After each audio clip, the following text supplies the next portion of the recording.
Reason my mic isn't working either.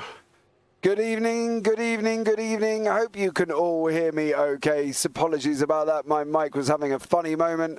I'm not entirely sure why it was having a funny moment, but it was. But now it is back up and running, and we are live for the Nxtgen GT3 Championship from the Nordschleife Combined Circuit. And what an absolute barnstorming evening this is going to be, as we have got some great racing ahead of us here this evening from this absolutely amazing track. So in the booth tonight you've got myself, James Parfitt, and Matt Zeniith here, going to bring you all the action as we go through this evening's racing.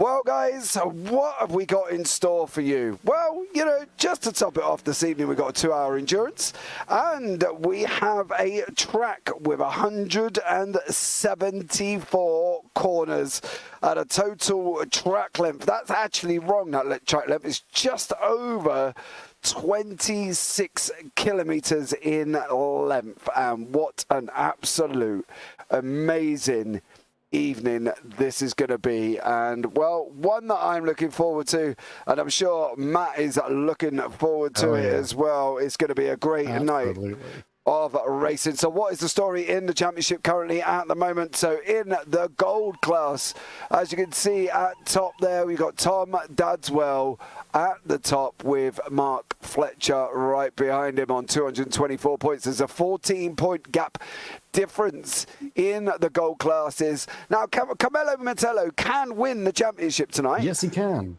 But yes, he can. Why can he win the championship, Matt? If Tom Dadswell and Mark Fletcher both crash out, that means, and Carmelo Metello wins the race, he can actually win this championship. So there's currently a 3-way battle, James. Yeah, he can. It's not just Dadswell and Fletcher. Like, he's got to hold it up for Metello. Well, yeah, it's a big shout out for Metello. It's a long shot that Dadswell and Fletcher are going to crash out, but this is Nord, so, you know, anything can happen. Now we go into the silver classes. We've got Francisco Santos Pereira on 247, Adam Hedgecock on 215, and Samuel de Oliveira on 215. Matt, what's the story in the silver class currently? Obviously, Pereira doing a great job, currently 32 points ahead of Hedgecock and Oliveira. He needs 7th place or higher in his class to secure a victory in this race and for the championship. Hedgecock and Oliveira need to win and get the fastest lap if they want to have a chance of winning this. Obviously, as we know, winning gets you 50 points, fastest lap gets you an extra 2. That extra 2 points could secure the win for Hedgecock or de Oliveira. And if all 3 of the top contenders crash out, Paul Scott could win. He could. That's still a possibility. But he's got to win the race, hasn't he? He absolutely does. He'd have to win and probably get the fastest lap. Right. So in the bronze class, we've got Darren Doherty on 221, Baz Meacham on 211, Daniel Stimon on 196. And what's the story of bronze this evening then, Matt? So we got Daniel Doherty sitting there with a 10-point differential ahead of Baz Meacham. Darren Doherty doing an absolutely stellar job coming out of the gates flying. If he gets 3rd or higher with the fastest lap, he will win the championship straight out the gate. If he gets 2nd, no matter fastest lap or not, he will win. And what does Baz Meacham need? Go on. Yeah, he needs to win. He needs to win this race to have a chance of. He needs to win to have a chance, and Doherty to get a little bit lower, probably about 3rd or 4th, for him to have a chance of winning. And if both Darren Doherty and Baz Meacham crash, Daniel Stimon has a chance to win. If he gets 4th or higher, and Baz Meacham and Darren Doherty crash out, he will win. So this is still a 3-horse race. Right, okay, so in the Teams Championship, we've got Altitude Esports at the top, DS Racing on 417 and DRS Esports on 410. Now, realistically, those are the only teams that can realistically win this championship, okay? But there's a lot involved with the Teams Championships, and it does mean we'll have to tally the points up for each driver as we go along. So you are going to have to bear us with us on the Team Championships because there's a lot involved depending on who finishes where, because obviously Altitude Esports is Mark Fletcher and Tom Dadswell. DS has got Pereira, Oliveira and Santos, and DRS Esports has got DeSantis, Martello and Albanese. So depending on where they finish is depending on who wins the team championship. But Matt has told me he's not answering any F1 questions this evening because he's got to concentrate on trying to do maths. I'm going to be doing a lot of maths throughout these times. I've been tasked with handling all the tallying of the points throughout the race. I'll be giving you guys updates on the teams. I'll be giving you guys updates on the regular table. So do bear with me, but we will be getting through there. So just hold off in your F1 questions until the very end. All right, okay, so there we go. So that's the situation. Matt is in the back end trying to sort all the maths out. He's got all the information he needs, so hopefully we should be on top of it here this evening, and we'll bring you the action. So what we're going to do is we're going to update you on round about lap 8 of where everybody is sitting at the moment. Then we're going to update you again on lap 13, and then we will update you at the end of the race of where everybody is, okay? So you're going to get 3 updates throughout the race, and the reason for this is basically we're going to wait till lap 8, because that's roughly around about what we're expecting them to, once they hopefully should have cleared their pit stops, we should be able to give you more of a rundown once it all circulates. So we'll give you a 1 on 8, 1 on 13, and then we'll give you 1 at the end. So much love, and hopefully we'll be able to keep you in the loop overall. So there you go. So, James. Well, you know, you've got to do the maths, mate. Got to do the maths. Yeah, that's my job. I'm here. Don't worry. I will save you. You can focus on the motorsport. Obviously, I know I've got the superior motorsport knowledge, as we saw last week, James. But my maths will get us through, don't you worry. Right, so there we go. So we've got Dadswell in chat, Dan Peoples as well as Phil across the pond is here. Katie Ames, better late than never. Good luck to all tonight, but especially the Altitude boys, absolutely. Chris Bergen is in chat as well. Fingers crossed we make it through turn 1 better than the last round. Well, let's hope we do, because at the end of the day, we do want a good, nice, clean race as we go. So hopefully we'll be able to get through as we come into the last minute 20 in practice. Now, current lap times, we're looking at, for gold, they're looking at about 8:19s. For silver, we're looking at 8:29s. For bronze is Darren Doherty at the moment on an 8:31. Now, there was talk earlier on about... They are very quick times, to be fair. I couldn't do any quicker. You know what I mean? I'm just very good. I'm just a lonely little man who sits in the booth, so I definitely can't do quicker. But what we're saying is, overall, at the moment... Now... People have come out in chat earlier on in Discord and discussed the fact that if anybody in bronze gets lapped on an 8-minute lap, they have said that they're going to quit, right? They're going to quit iRacing. So Daniel Stimon, unfortunately, come out and turned around and said, please, Mark Fletcher, go on and win, because I don't want to have to quit iRacing if you lap me. So we're hoping he doesn't get lapped and Mark Fletcher goes on and wins. But there's a lot involved for Fletcher to win. You know, he's got to take the win and the fastest lap. Now, don't forget as well is we've got the reverse grid of the championship standards. So Fletcher and Dadswell are going to start at the back of gold. Then we're going to have, obviously, Pereira, Hedgecock and Oliveira will start at the back of silver. And Doherty, Meacham and Stimon will start at the back of bronze. Now, that's going to be a challenge in his own right. So we are coming to the end here as well, so we will bring you up the grid very shortly. But that itself, Matt, is going to be a difficult one for the guys to move forward through the field. Climbing up that far is not an easy task. I mean, obviously, Dadswell, Fletcher, and Martello are all amazing racers. They've been incredibly consistent throughout the entirety of the championships.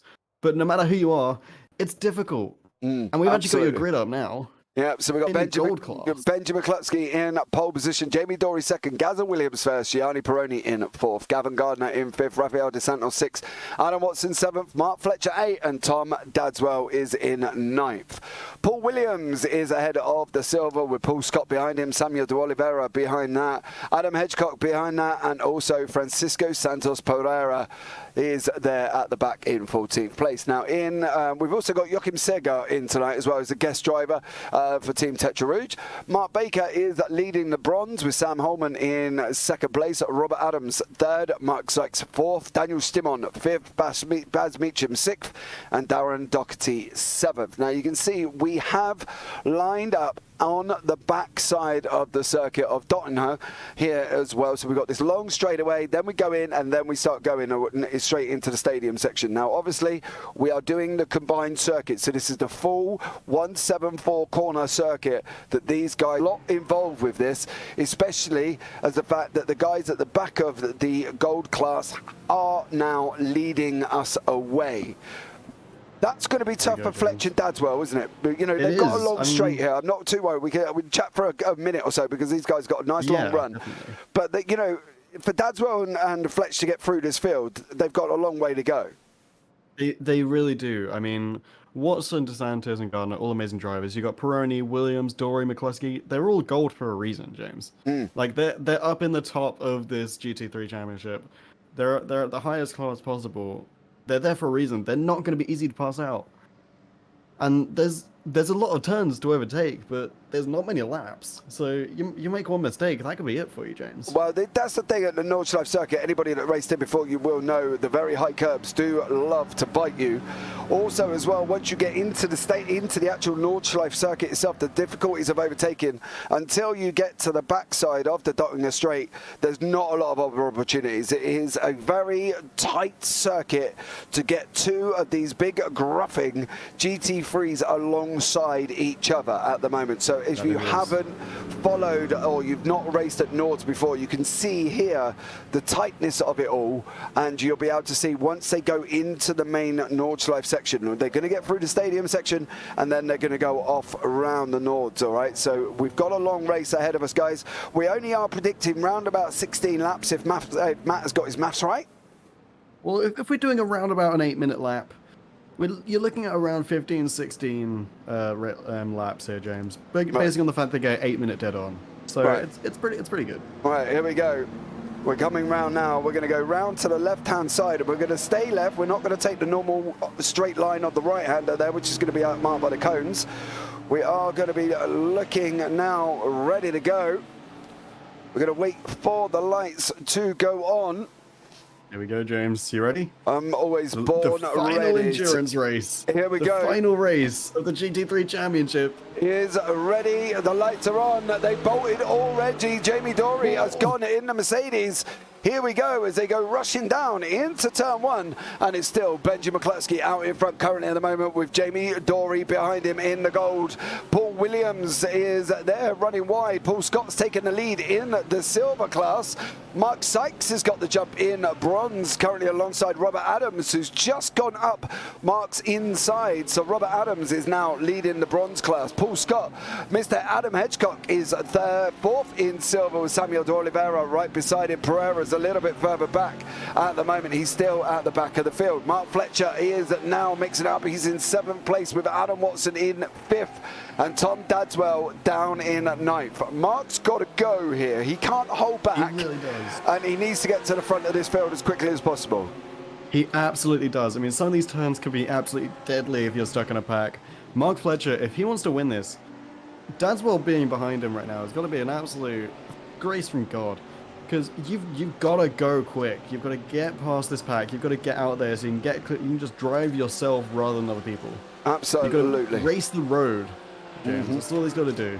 Yep, they have got to definitely make sure they are driving well. Mark Fletcher's currently got Tom Dadswell behind him, but Benji McCluskey is leading the golds currently at the moment. He is in first place with Jamie Dory and Gianni Peroni right beside him. We're going to be entering into the Nord section just momentarily, as well as we see Peroni looking at going up the inside of currently up in the Dory there through the chicane they go. Adam Watson's tucked right behind him in the Audi. Here we go. We're going to be entering into the Nords. This is it. The there green hell of this German circuit is underway, and let's see how they all pan out here with Fletch leading us off with Dadswell behind him. Scott is still leading with Adam Hedgecock right behind him. That's good. Oh, the Oliveira's down the back of the field.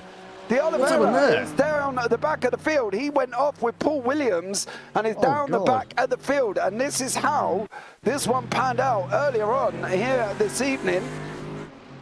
Oh, he's just in the clipped it. barrier as Oh. well. Heartbreak for De Oliveira. Yeah, that could be He's his. slamming straight into the wall. That could be his championship done and dusted. Paul Williams now is in silver in 5th class. Robert Adams is leading the bronze. Don't forget, Baz Meacham has got to finish ahead of Darren Doherty. Pereira is still in 4th. Scott is now in 1st.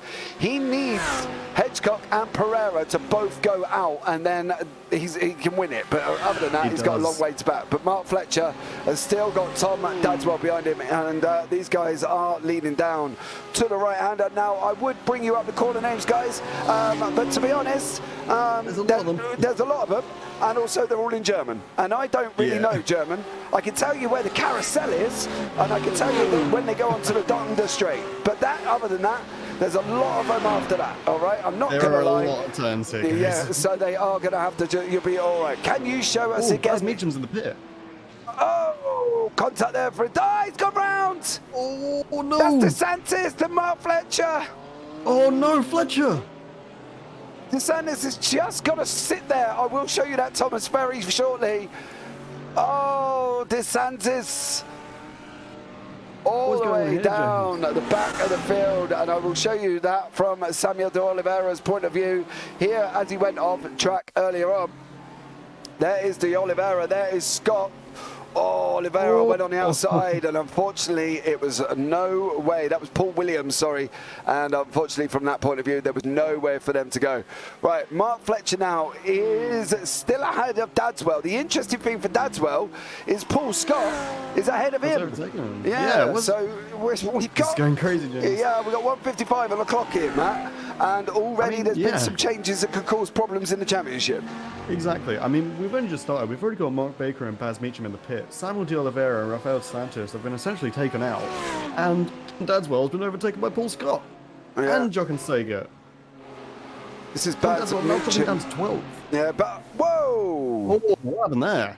I don't know, but he managed to hit car number 53, which was Mark Baker. I'm going to have a look at that again. That was very bizarre. Yeah, what happened? Maybe like lost grip down there. Yeah, it looked like the back end of that Audi went light and into Mark Baker, who's just minding his own business. And both into the wall. Both into the wall, and that is it done for them. Right. Where we at? Dadswell's had a situation as well, James. He's down to 16th. Oh, no. What's happened? This is crazy, James. We've only just started. I was hoping to get at least a few laps in. No, he went off track. This is where Tom Dadswell, he got caught up with the DRS. He's bounced over, and then he's run off. But then, of course, he's now dropped all the way down the order into 16th place. So he's dropped like an absolute stone. Yeah. And at the moment, there's no notifications as to why, but I can tell you where it starts. It's about here. Goes in wide. There goes one position. There goes. Oh, his car does not look good. I've got to be honest. Yeah. That's he must have taken some damage, James. Yeah, I think so, mate, because he is not looking too clever in that BMW, and that slight tap from the DRS guys has made his car loose. Could be looking at an early pivot on Dadswell then. Well, Dadswell's got a long way to go, mate, and at the moment... Yeah, he does. Look at his steering. Look, his steering's gone. Oh, God. Dadswell's steering's gone. Fair play to him for keeping racing, though. He's doing pretty well. Mate, yeah, but the problem is he don't want to tow, because if he tows, it's about a 9-minute tow. Yeah, he loses so a lap. Time. Yeah, Tom's got damage from those curbs. Yes, he has. Williams now has got Fletcher right behind him currently. Joachim Sager is chasing down Paul Scott. Adam Hedgecock is in third. He's ahead of Pereira in the bronze class at the moment. It's going to take for Darren Doherty to crash, because Meacham's in the pits with a 9-minute tow.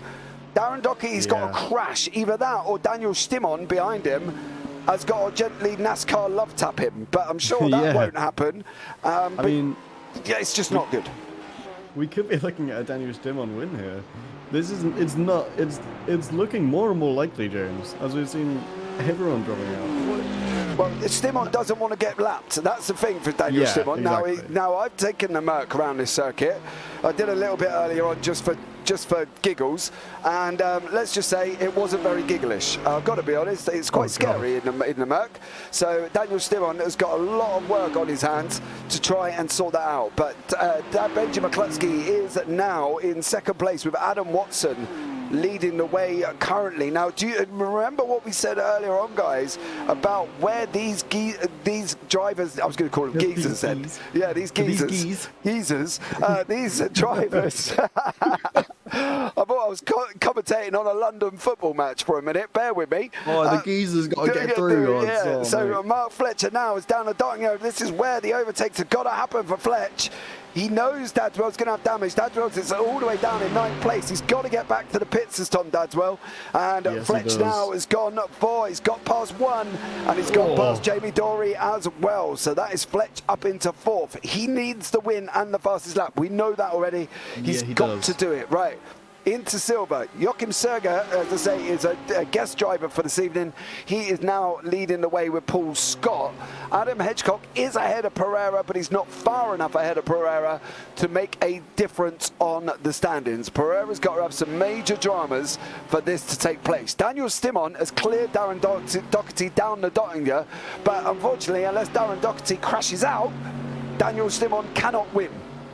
Let's just clarify that. Mark Baker and Baz Meacham are in the pits. They're going to be in the pits for a while, partly because it's about a 9.5 minute tow around this circuit, believe it or not. Even if you crash next to the pit lane, you've still got to wait 9 minutes because the tow truck's going to come and tow you around the whole of the circuit. So, you know, that's quite an interesting one. I'd be more interested if we can get the tow truck on track, Matt. That would be really funny. No, I'd love that. Yeah, get the tow truck. I'd love to see the tow truck going through. Yeah, dragging the car behind him. That'd be quite amusing. So at the moment, Stimon is leading over Doherty, but he cannot win the championship unless Doherty goes and crashes out. So we are writing storybooks, guys, and I will bring you the chapters every time they happen. But at the moment, Pereira is still running. So Hedgecock can't win the championship as long as Pereira is still running. Pereira needs 7th or higher and is currently in 4th. He should get 7th considering there's only 6 cars left. Now, one of the other things I want to point out as well is, unfortunately, for this man, it has not gone well. The Oliveira, as we know, has just caught the grass, gone up in the air. Oh, God.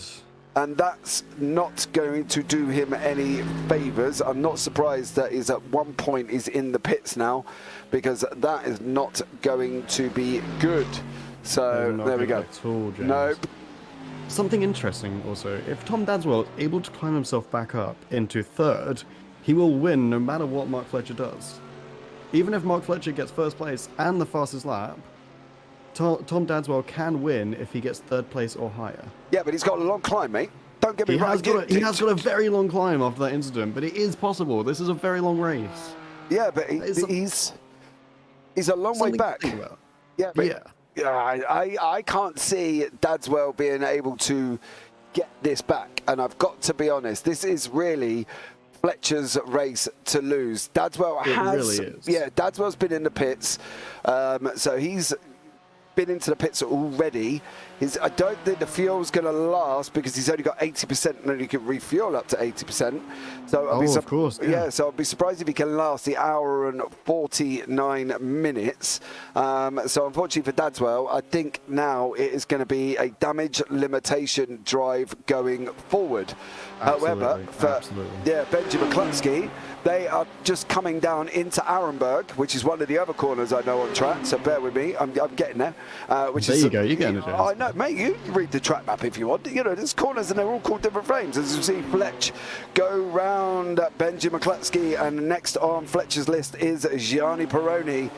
I tell you what, from Fletcher's point of view, right, and I think this is what makes Mark Fletcher kind of stand out, is in situations like this, he kind of puts it in. Do you know what I mean? He kind of gives it his all, I think. Yeah, I really get what you mean. He no matter the situation, whether he's miles ahead or miles behind, he will always give his all. Yeah. I've never seen him get arrogant in a race, like driving wise. So that's a very good quality to have as a driver. You don't want to get too happy-go-lucky up front and then lose it all because of a stupid mistake. Yeah, so we got Adam Hedgecock here in silver. He's sitting in third. Pereira is in fourth, so unfortunately for Hedgecock, Pereira will still win the championship. Pereira needs to take a little bit of a divert off the side of the track for that to happen, because as I say, he's only got to finish seventh, and we've only got 6 cars in the silver class. Yeah, exactly. Also, Carmelo Otello is not on the grid, James. So this is really just between Mark Fletcher and Tom Dadswell. Oh. So this really is Mark Fletcher's race to lose right now. Mark Fletcher, he needs to drive, and he needs to drive well, because a three place gap in between Fletcher and Dadswell will win Fletcher the championship if my maths is correct. 3 places in between them. So if Mark Fletcher gets third, Tom Dadswell gets seventh, Mark Fletcher will win. Yeah. It's gonna be a tough one for Dadswell to climb up, but it's not undoable, James. It's not, but unfortunately, that is. Oh, unfortunate for Tom. This has not been Tom Dadswell's race. No. Oh, God. These turns are eating him alive, James. Yeah, he's not having a good time of it. Currently, is Tom Dadswell. So, yeah, unfortunately for him, he's got to now just... I don't really know from Dadswell's point of view what he's got to do. He's coming up to Kellenard at the moment in the top part of the circuit as well. So he's got a mission, and at the moment that's not helping him. Sam Holman is another man into the pits, and this is why Sam Holman there in the BMW 15. Yeah, he's going to bounce a curb and run wide. Yep. Oh, God. And that is in... No. Straight into the wall. That was close. Oh, my God. Sorry, apologies. Oh, my. Yep, so unfortunately for Sam Holman, he is now towing back to the pits as well.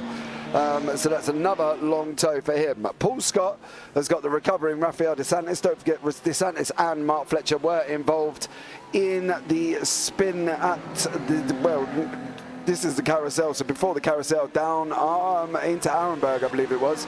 And unfortunately, DeSantis is having to recover there as well. So he's trying to come back through the order. So we're on lap 2 of an hour and 15 minutes in, lap 2.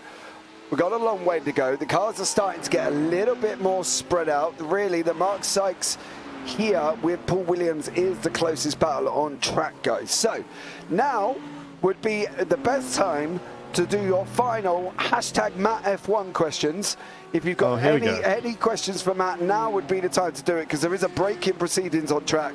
People are starting to spread out. Pereira, however, is got the ever-looming Robert Adams behind him in the BMW. Oh, wow. We'll keep an eye on this one, as this is your current closest battle on track. And Mark Sykes is chasing down Paul Williams behind him. So there's a couple of little pockets of battles, but now would be the time to get your #Ask Matt questions in regarding Matt's knowledge of Formula 1 for the final time. So if there's anything you thought ask James? No, because I know the... Oh, Sykes!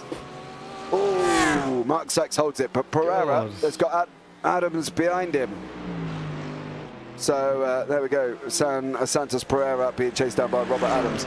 So Dadswell, get your questions in. Phil, get your questions in, and anybody else who can think of any questions within Formula 1, ask Matt, and it starts about now for the next 15 minutes, because as I say, there has been a little bit of lull in proceedings at the moment, as these guys are coming onto the Dottinger now. They're in the left-hander of Klein's Carousel, which is this one here, which is also known as the mini carousel.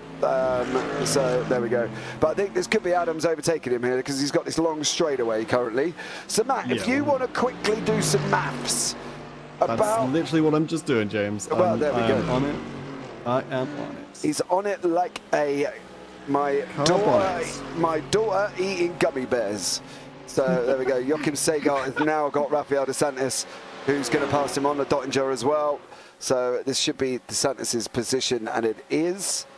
Gianni Peroni has got a looming Mark Fletcher from altitude behind him. So Mark there making waves currently at the moment. So we'll have to see how this one pans out. So let's see what happens. But Sam Holman has been off track, and this is what happened to Sam.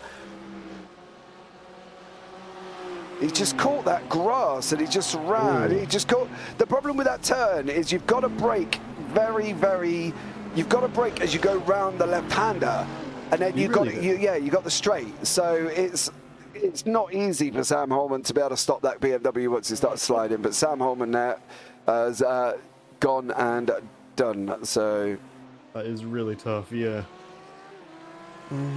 But just doing some maths here, James. You carry on, mate. Currently in the gold class, Fletcher, if the standings ended right where they were, Fletcher would win. I think it was pretty obvious, but Fletcher would win. Well, what's Dadswell's points? Dadswell's only going to get 13 points. Dadswell would get 13 and Fletcher would get 40, which would put Fletcher... That would put Fletcher... I didn't get my tables up. Apologies, 1 second. No, he will put Fletcher in. There's only a 14-point gap. Yeah, exactly. Fletcher would be at 264 and Dadswell would be at 251. So Okay. Fletcher would win in these standings. Well, we know Pereira's would win in the silver. Pereira is still winning. Yeah, and Doherty is still winning as well. Yes, exactly. And I'm just sorting out the team points.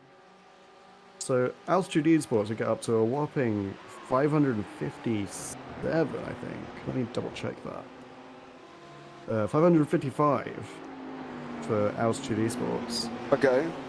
That would be a pretty good total. So where would DS Racing be with Pereira and Oliveira? Oliveira is down in 19th. So overall he's 6th in class.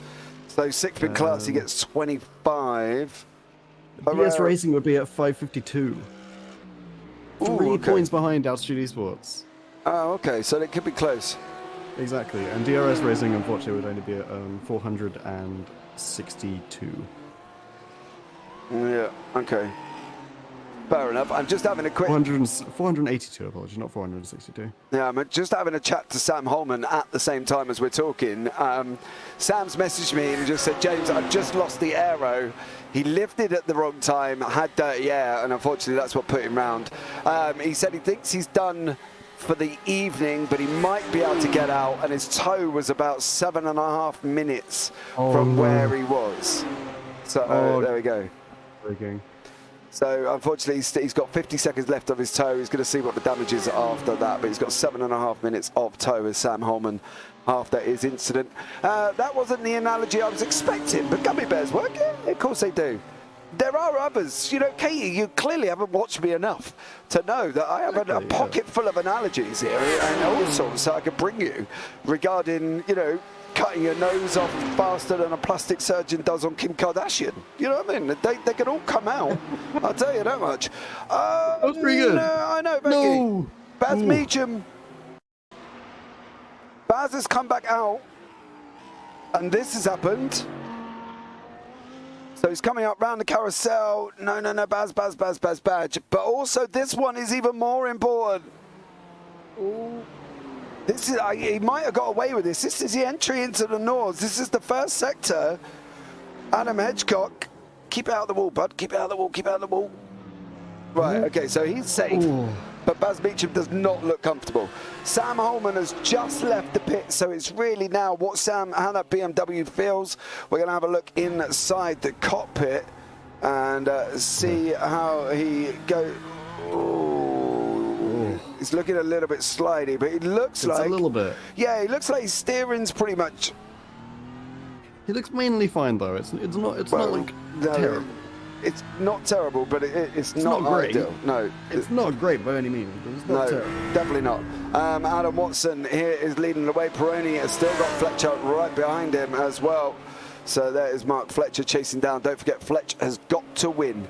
Ha! Brilliant! I'll tune in to your coverage more often then. Usually I sit on the driver's streams. Oh, well, then, you know, they don't talk to you see. Katie, you come and have a chat with us. And Baz Meacham has just put up, oh, well, I hate Nurburgring anyway, and it's even worse in the Audi. So Baz Meacham clearly is not a lover of this track.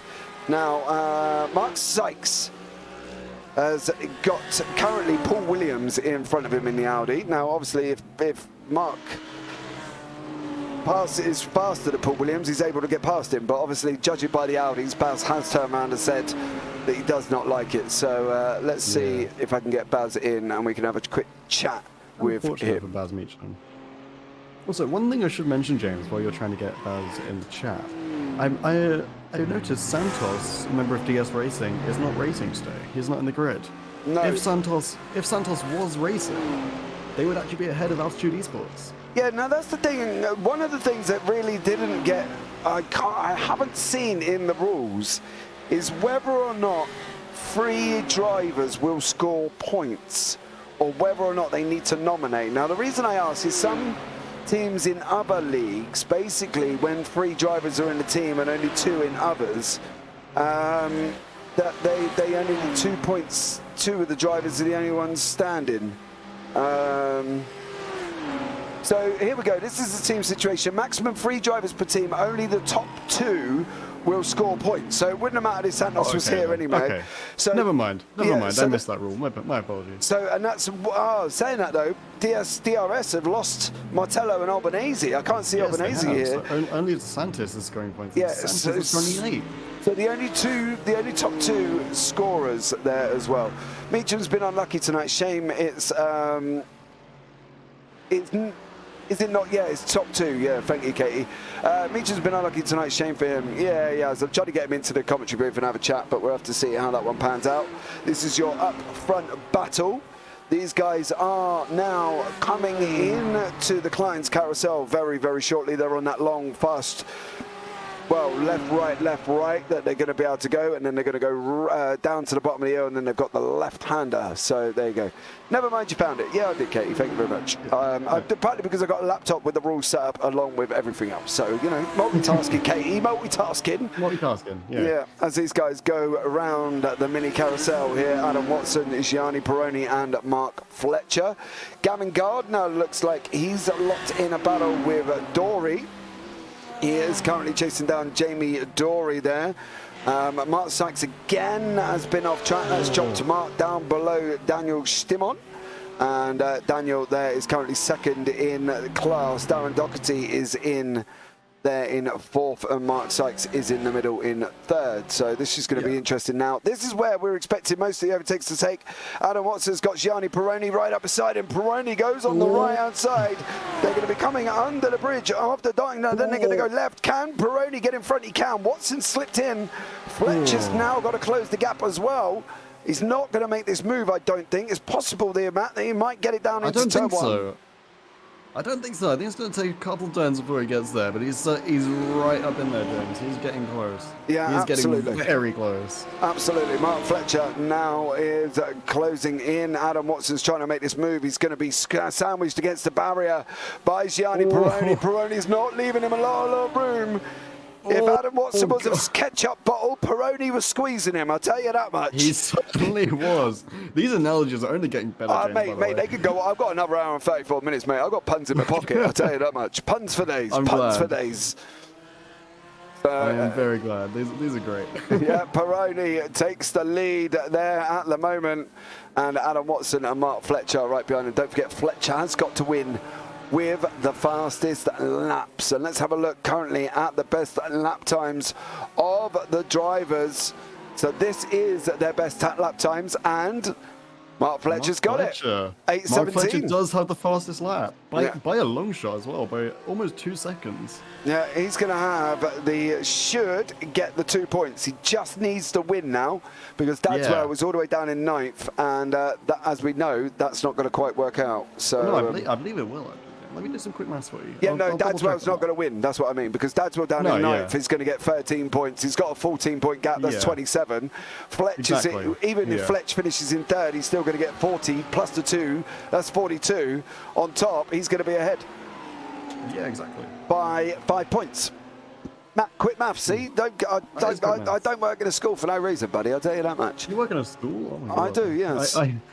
Or you. Hey, don't knock it, mate, I tell you. Jamie Dory and Rafael DeSantis is coming through the stadium section here of the Nords combined currently at the moment. Dory's in the Merc. Now, he did make a mistake earlier on when he picked the wrong car, because obviously normally Dory's in the McLaren, but he has picked the Mercedes. I'm not entirely sure if that was on purpose, but he did put a message in chat earlier on with the words, "Oops, I picked the wrong car." So unfortunately for Jamie Dory, he's in the Mercedes. I think he's just, even though that was a session that got cancelled, so sorry for the delay earlier on, we did have sessions issues. You know, but if you remember all the way back to the very first broadcast, we had sessions issues then. After the sprint race, me and Matt, I couldn't join the session, so therefore we couldn't actually see. Where does Tom need to finish to beat Fletch if Fletch wins? Right. So Tom needs to get higher than fourth. Higher than fourth. Yeah, he's got to get higher. Higher than fourth, isn't he, Matt? Yeah, he does. He needs to get third at least to guarantee win.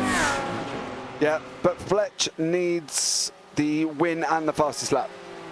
So there we go.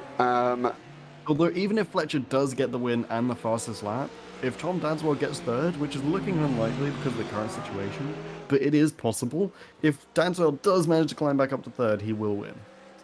Yeah. But we are talking about a long way off yet, bud. We have got an hour. It is a long way off. You know what I mean? Possible, but it's a long way off. It's a long way. It's possible, but we're expecting it possibly not to happen.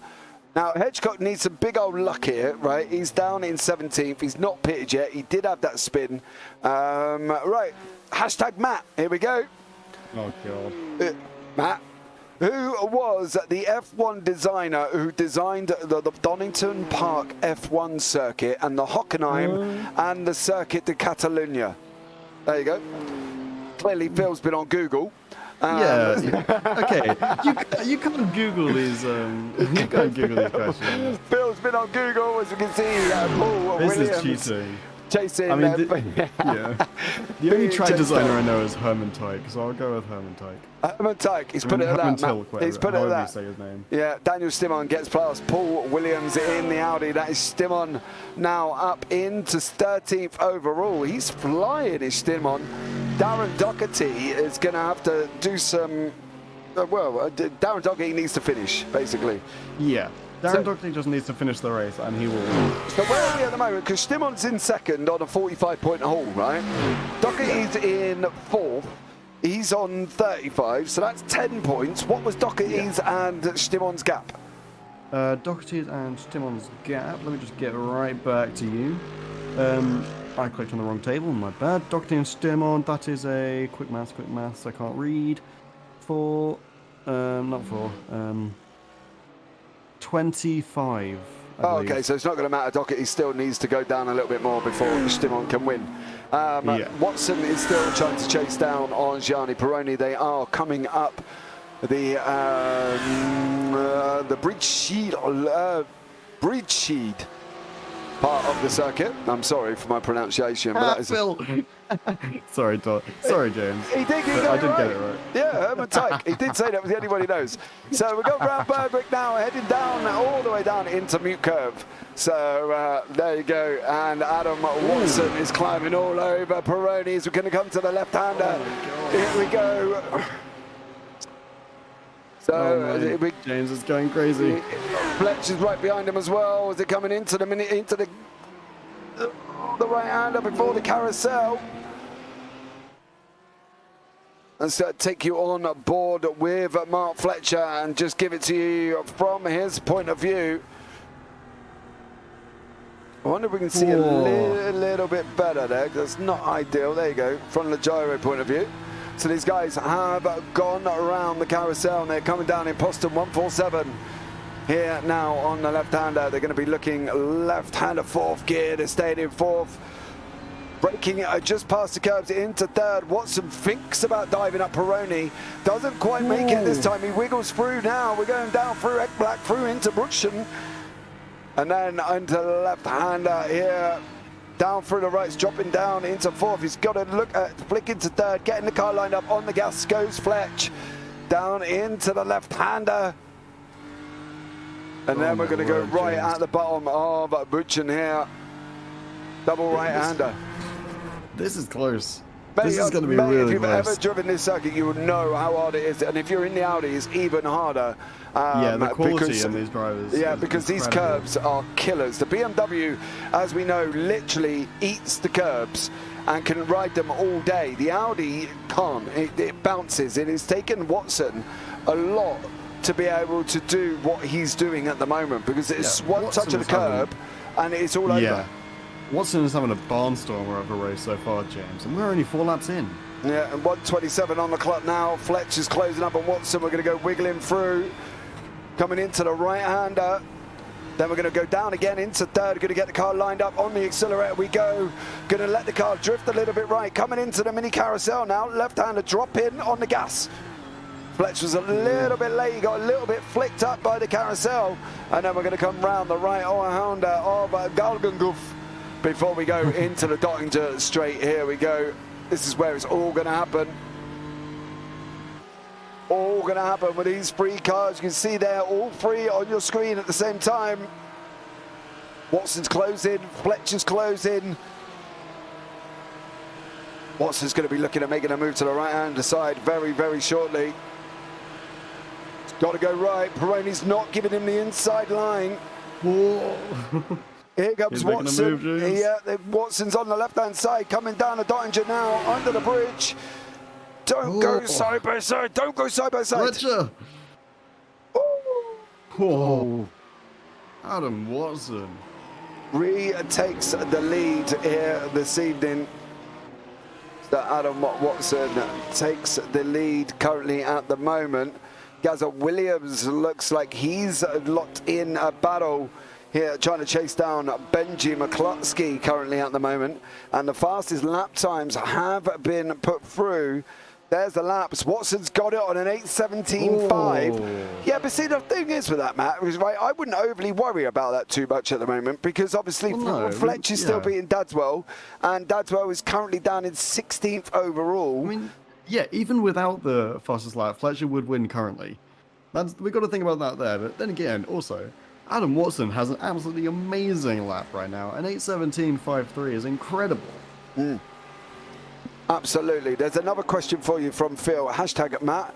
Why was it not completed? Baz Meacham, come and have a chat with me in the booth anyway. What are you up to? Come on, Baz.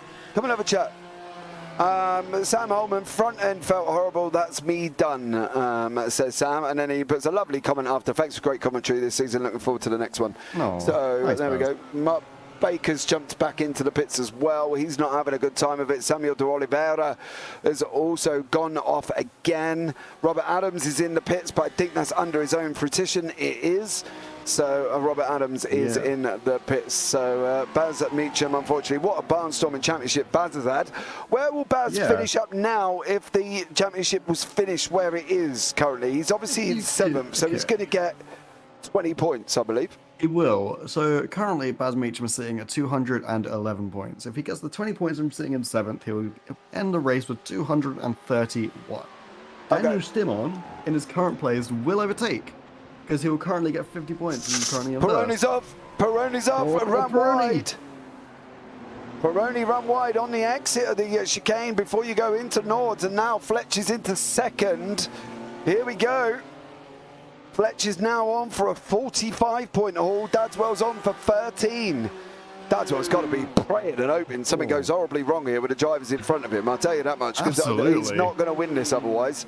So yeah, poor old Tom Dadswell. Yeah. It's gonna be a bit of a long shot for Tom Dadswell. It's doable. Let's not get it wrong. It's not doable, Matt. Not a Nords with an 8-minute lap gap. It's not doable. Nords. Not a Nords. Nords. It's a 1:11 gap at the moment. 1 minute 11 Let me have already. faith, James. No, Let well, me have faith. you can carry on. I will just be realistic from a driver's point of view. So there we go. Unfortunately, I don't think that's going to be done. Yeah. I think this is going to be Fletcher's to lose. Go on. Baz Meacham is guaranteed at least 3rd place. So Baz will finish 3rd anyway.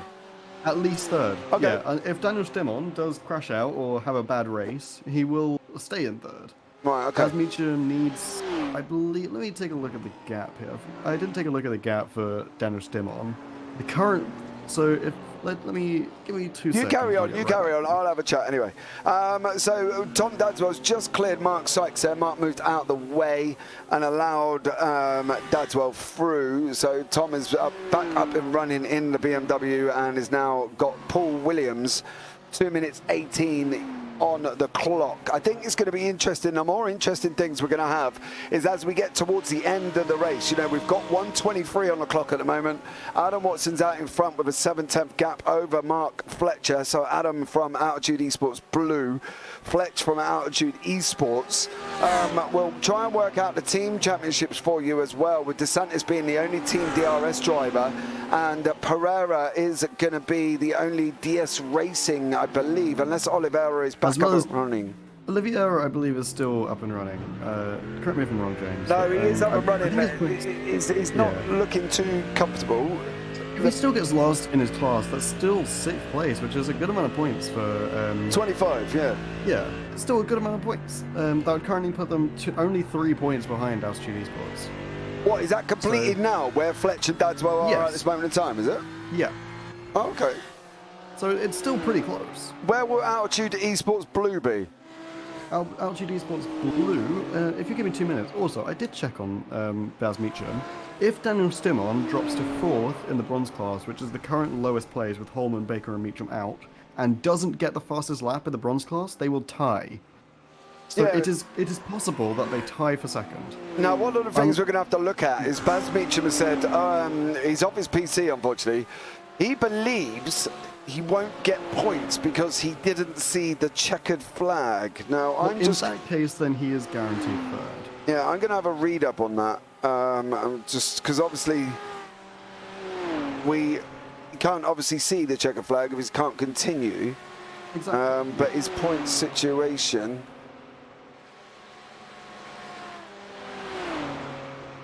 You can, it doesn't actually state on the rules regarding points. I'm having a read now. I believe you still get points if you don't see the checkered flag. Hold on. I can't actually see anything about the points.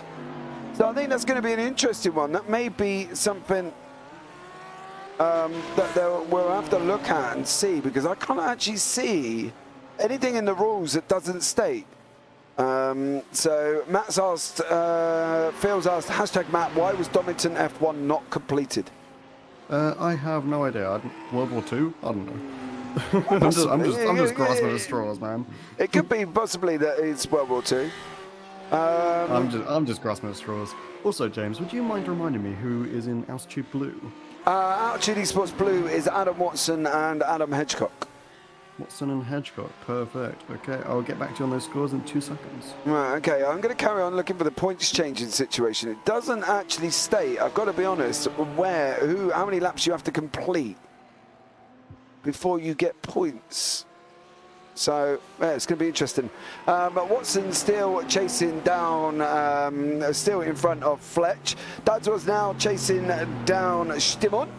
So Tom Dadswell, and Jamie Dory is trying to break away from Jochen Seeger currently, and Jochen is leading the Silvers, as we say, a guest driver for this evening, with Paul Scott in second place. Pereira is in third, so Pereira, if he stays where he is, will wrap up the championship, and that one will be done and dusted. Adam Hedgecock is kind of driving around loneliness on his own at the moment. He's got Mark Sykes 18 seconds down the road. The leaders in front of Adam Hedgecock are about 1 minute 37, so he's got a tough job as Yes, he Mr. does. Hedgecock. And in the current standings, James, Altitude Blue would overtake DRS Esports to become the third place team in the current standings. Adam Watson doing an absolutely incredible job with the fastest lap and the first place currently. So he'll currently net 52 points. Yeah, I believe, though, this is Fletch who's going to get the fastest lap at the end of this lap. And the only reason I say that is because he's used the draft to try and clear Watson.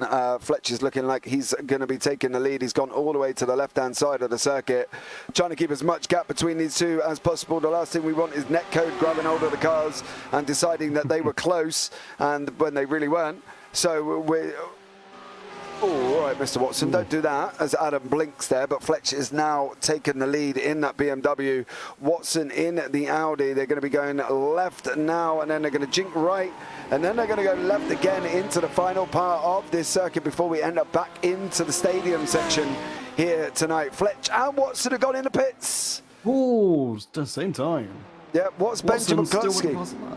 Yeah, well, he will do. Fletcher didn't cross the line under his own full speed. I've not made that clear. McCluskey, Williams is in. What's Peroni? Peroni's in. DeSantis.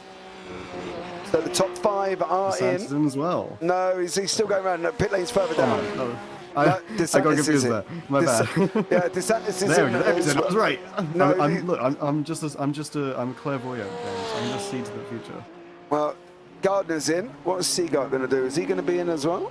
I believe if they run full laps, I think this could be them all needing fuel. Jamie Dory's in. Paul Scott's coming down to Dottinger at the moment. I believe he's going to be heading into the pits as well.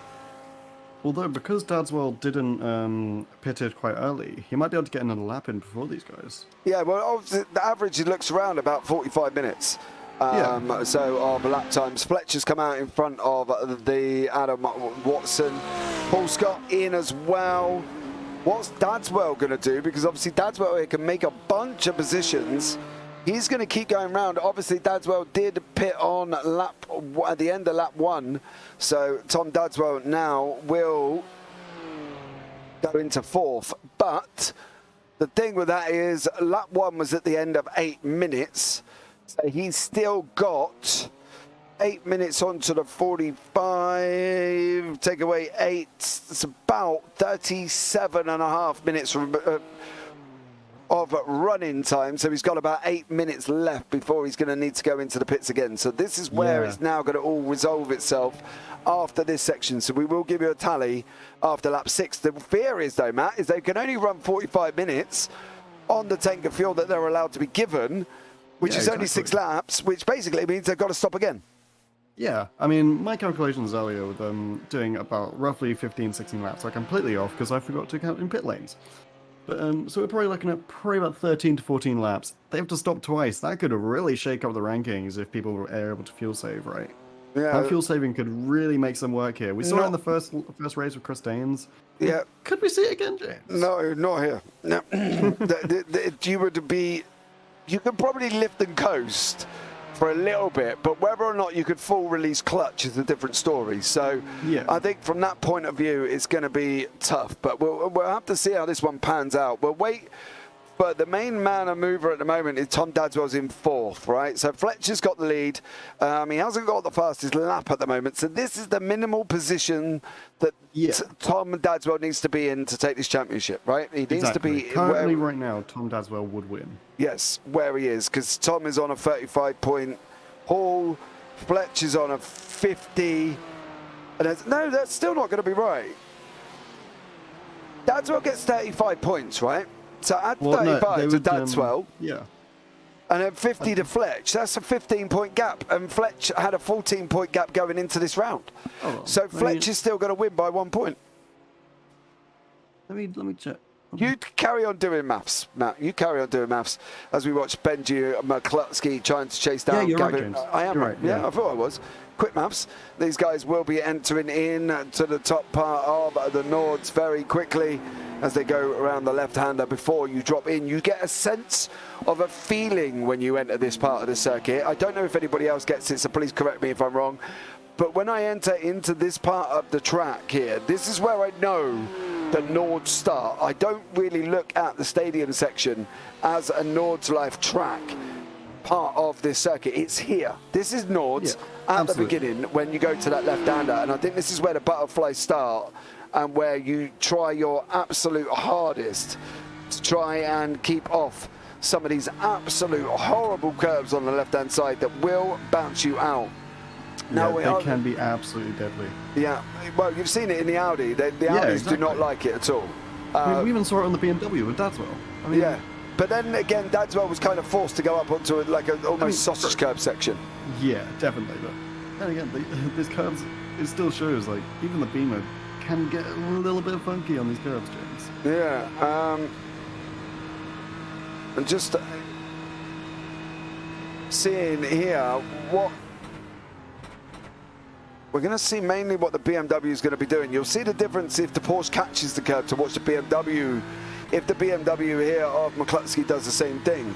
Now, obviously, the Porsche, the Audi, the Merc have all got to try and stay away from these curbs because they will bounce them. Where you can see some of the difference there is obviously Gavin Gardner took a not-winder line going into that left-hander, where the car of McCluskey was able just to go straight over the top. So it's a different kind of scenario here, Matt, with the curb situations in the BM and the Porsche. It certainly is. It certainly is, James. You're completely right. Beamer's, it's a tough beast. It's a tough beast. So it's going to be interesting, James. That's all I can really say about that. It's going to be interesting. Well, the interesting thing is also Dadswell's now got the fastest lap on the race, so them 2 points will put him ahead of Fletch by 1. It would. It So, absolutely would. yeah, Fletch will be. He's got to get the fastest lap. But then again, Dadswell's pitting out of sync. So in about 6 minutes, we should see Dadswell in. But we will see. Yeah. Yeah, I mean, Dadswell getting that is one hell of a lap from Dadswell. 8:17.57. I thought Mark Fletcher was going crazy with an 8:17.81. I thought Adam Watson was going crazy. But they just keep improving on it, James. Well, the track's, it's like anything, isn't it? It's like a general Formula One circuit. The track's going to rubber in. You know, they're going to be able to, they're coming off fuel. Don't forget, Dadswell's coming to the end of his fuel load as well. So while Dadswell is looking quick on the 8:17.5, obviously Fletch is sitting currently on a last lap was an 8:20, but Fletch is sitting with a full dose of fuel, where Dadswell's running on I'm not going to say fumes, but he's got some left that's going to be able to get going to be able to get him to the end, because he's been running now since lap 1. So if we take away 8 minutes off that puts us down to about 34 minutes, he says, trying to do quick maths, 41 minutes. So it's only going to be the end, probably the end of this lap, that Dadswell should come into the pits. Yeah, definitely. If Dadswell doesn't go into the pits here, I'll be very shocked. Well, yeah, I suppose from that point of view, but he only took 36 seconds as well. So he didn't load fully up on fuel either, because obviously the other guys have been in for a lot longer. So it'll be interesting to see how much longer Dadswell's got in the tank, really. 100%. To see whether or not he goes further on. Now, so Matt, run us through the current standings in gold, silver and bronze. Where we at? So the current standings would see Fletcher take the victory. Actually, with the fastest lap, that would be Tom Dadswell would take the victory, being 1 point ahead of Mark Fletcher. 1 point, James. Yeah. That's all it would be. 1 point. In silver, let me take a look here. In silver, Pereira would take the win with an absolute barnstorming victory. Hedgecock, unfortunately, not having the racing needs currently. If Pereira does crash out, it's possible for Hedgecock to win, but it's looking unlikely. And for the bronze class, Darren Doherty would take the victory. He is sitting in 4th at the moment, so it's... But unfortunately, with Baz Meacham crashing out, it's looking unlikely that Daniel Steinman would be able to take the victory there. So Darren Doherty would be your bronze class winner. Right, okay. Well, we'll bring you another points update later on as well. Guys, why don't you let us know while you're in chat what has been your highlight of the season. I can guarantee mine was the unfortunate Road America 16-car pileup. Yeah, I was just about to say that, James. The 16-car pileup was a most eventful. Also, as well, was the battle between Dadswell and Fletcher at Silverstone. I think that was a good one. Yeah, I think that battle was absolutely incredible as well. Another one that's good to mention, Chris Daines' victory in the feature race in the first race. Yeah. That was the fuel saving from Chris Daines there was very smart. I think that's a bit of an underrated one. Yeah? Yeah. Okay. Fair enough. I think that was a bit of an underrated win there by Chris Daines. All right, so let us know in chat what was your favourite race or your favourite event or anything like that in this season that you've liked. So let us know. Dadswell's in the pits. There we go. Now, the question is this is where we need him to finish, where he needs to file out now, is whether or not he's got the gap. He's not even in his box yet. Yeah, it doesn't look like it, James. And Peroni's going to be going through him, so that's now down into 5th. DeSantis is far behind. Yeah, DeSantis is coming down. That's going to be 6th. Dory's going to be looking at moving as well. Dadswell's still stationary. Here comes Dory. Here comes Gardner. Here comes McCluskey. That's Dadswell back down into 9th. And Dadswell's going to have to go again as well in the pits. Now, where will Robert Adams file out? How will he do in conjunction with Tom Dadswell? Tom's taking tyres there. His BMW's up in the air. Oh, yeah. He's going to go past Joachim Siegert's going to go past possibly Paul Scott. Dadswell still stationary, down now into 11th. Scott's going to go past him. De Oliveira's in the pits. Obviously, he's out of sync currently at the moment. Stimon, I don't think Stimon's going to get him, but Tom Dadswell now back down to 9th in the class and 12th overall. So what we're looking at the moment is still a Fletch win. Yeah, definitely. What we're looking at currently is definitely a Fletcher win. Dadswell is going to have to pull off the race of an absolute lifetime. If he wants to even have a hope of winning this. Yeah, I'm just trying to do some quick maths here at the moment. I can't see where Dadswell's going to be able to make the time up. I think from his point of view, I think the season went at that specific moment when he crashed into earlier on into DeSantis, which yeah, I think that was it. I think that might, because there's not a lot of time in between Mark Fletcher's and Tom Dadswell's laps. There's only a few seconds, and when you're that far behind, it's not like you're not getting much time each lap, and considering every lap is 8 minutes, there's not a lot of laps, James. Oh. Was there room left? That's going to be the question on the lips, and this will go to the stewards after. Yeah, so I think that's definitely a stewards kind of issue. Yeah, they're going around the right-hander now. There's the gap. Fletcher's... Ooh. I don't know, James. Baz, my favourite moment was my first win in Imola. Yeah, fair play, Baz Meacham. Absolutely incredible. Or as I like to call it, Imola. Imola, yeah. Tom talking about as if he's at the dentist there as well. Baz Meacham. That was a great race by you, by the way, and Imola. I have to say that was a very strong race. You're absolutely flying through that. Watson now up right behind Fletcher currently at the moment. Fletcher's got the bit between his teeth. He's got to try and open up this gap. You can see there, Fletch up 7, Watson 5, DeSantis 1 in class, Seeger up 5, Pereira's up 2, Adams up 2, Stimon 3, Sykes 1 and Doherty 3. So at the moment there as well, that is the situation in the losers and gainers of this race. Benji McCluskey, however, is having an absolute barnstorming battle with the Porsche Gavin Gardner. McCluskey's looking at going up the inside currently at the moment. Is he going to be able to make it stick? He is. What a move. Yep. Great offensive move there by McCluskey to overtake Gavin Gardner. Absolutely barnstorming battle, as I say. Waiting for Fletch to make a mistake or Adam to try and take him out, or to take him out. Well, that's where you're a bit optimistic there. I think that's a little bit, Yeah. But the thing is, you can see it on this track. Anybody that knows Nords, unless you're going to concentrate, let me rephrase that, right? You've got to concentrate for the full 174 corners. If you don't, there is every corner here will try and kill you.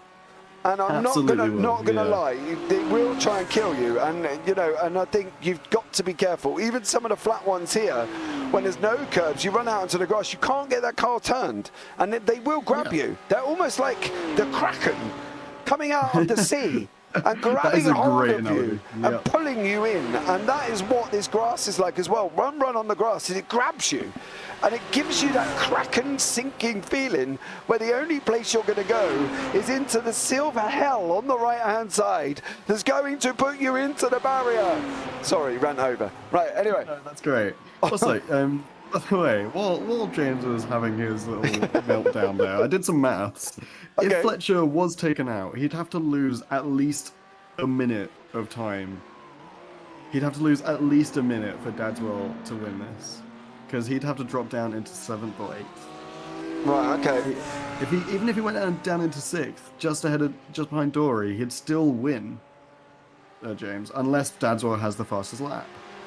So even if Fletcher does get taken out or he does make a mistake, it's still looking pretty good for him because of the unfortunate incident by Dadswell. Well, this is an unfortunate incident for Robert Adams. Oh no. Adams with Jochen Siegert right behind them. They've just entered in there on the right. And so, oh, Adams got out. No! Or just about. Down. Oh.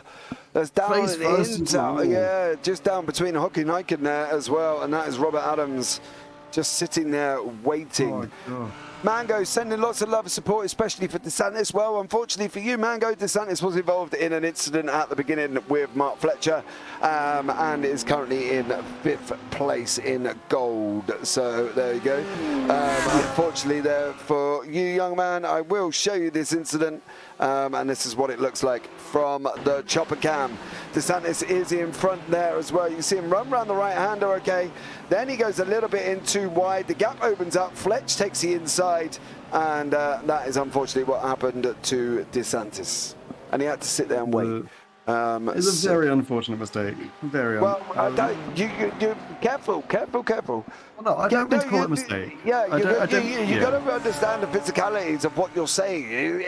It's the what comes out after. It was a bit of a semantics issue. That's a very unfortunate incident. We'll call it that. That's what you need to say. You can't say mistake because trust me, it doesn't go that well. So Dryden is in chat as well. I despise Nordschleifer for that reason. Yeah, so it can be a tricky circuit for some. Daniel Stimon is now right up behind Robert Adams. Adams there on the right hand. He's got damage on his front right. So that's not going to be causing him there much love. He's coming round near into Whipperman at the moment. And then they're going to go through into Eschblack and down through Brunchen, which is the double right-hander later on in this lap. So you're going to go round once, and then you're going to go right again, up the hill, and then you're going to be leading off now into Eltzkirch. Unfortunately, this season was a banger still. Always exciting to come back to this. Yeah, absolutely incredible. The season has been amazing.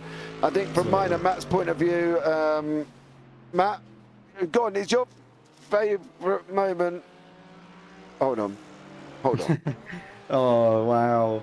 Hold on. Oh. That's Tom Dadswell. Oh, no. Tom Dadswell has just gone and torpedoed the barrier.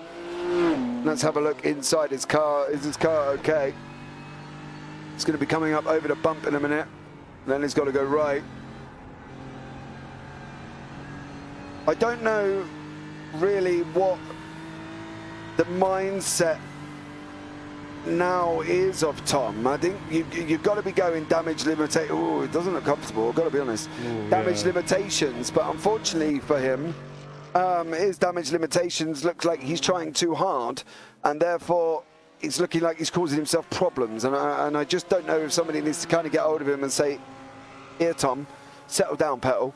You know what I mean? Let's just take a breather and go from there, because it does look like Tom Dadswell is driving a little bit more angry than he's normally used to. So yeah, there we go. It's understandable though. I think driving angrily here is very understandable. I mean, the amount of incidents, obviously, it's a very difficult track. You can get caught up on corners very easily. Like, driving with anger is 100% understandable. I know I would in this situation. Well, James. that's the thing in chat. We've got Dadswell in chat. Is currently just put, "I'm just waiting for the rage quit." From I don't think we'll see that much. I don't think we'll see that far. I don't know.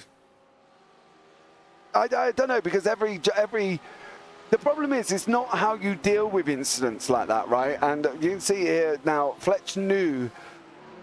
Okay, so let's put it into perspective at the moment, right? Fletch knew what he had to do, right? Fletch knew he had to come into this, and he won. He messaged me earlier on, and he said, "James, we've worked it out, and this is the situation, right? I've got to win and take the fastest lap. Tom's got to get fourth. So he'd already worked this out.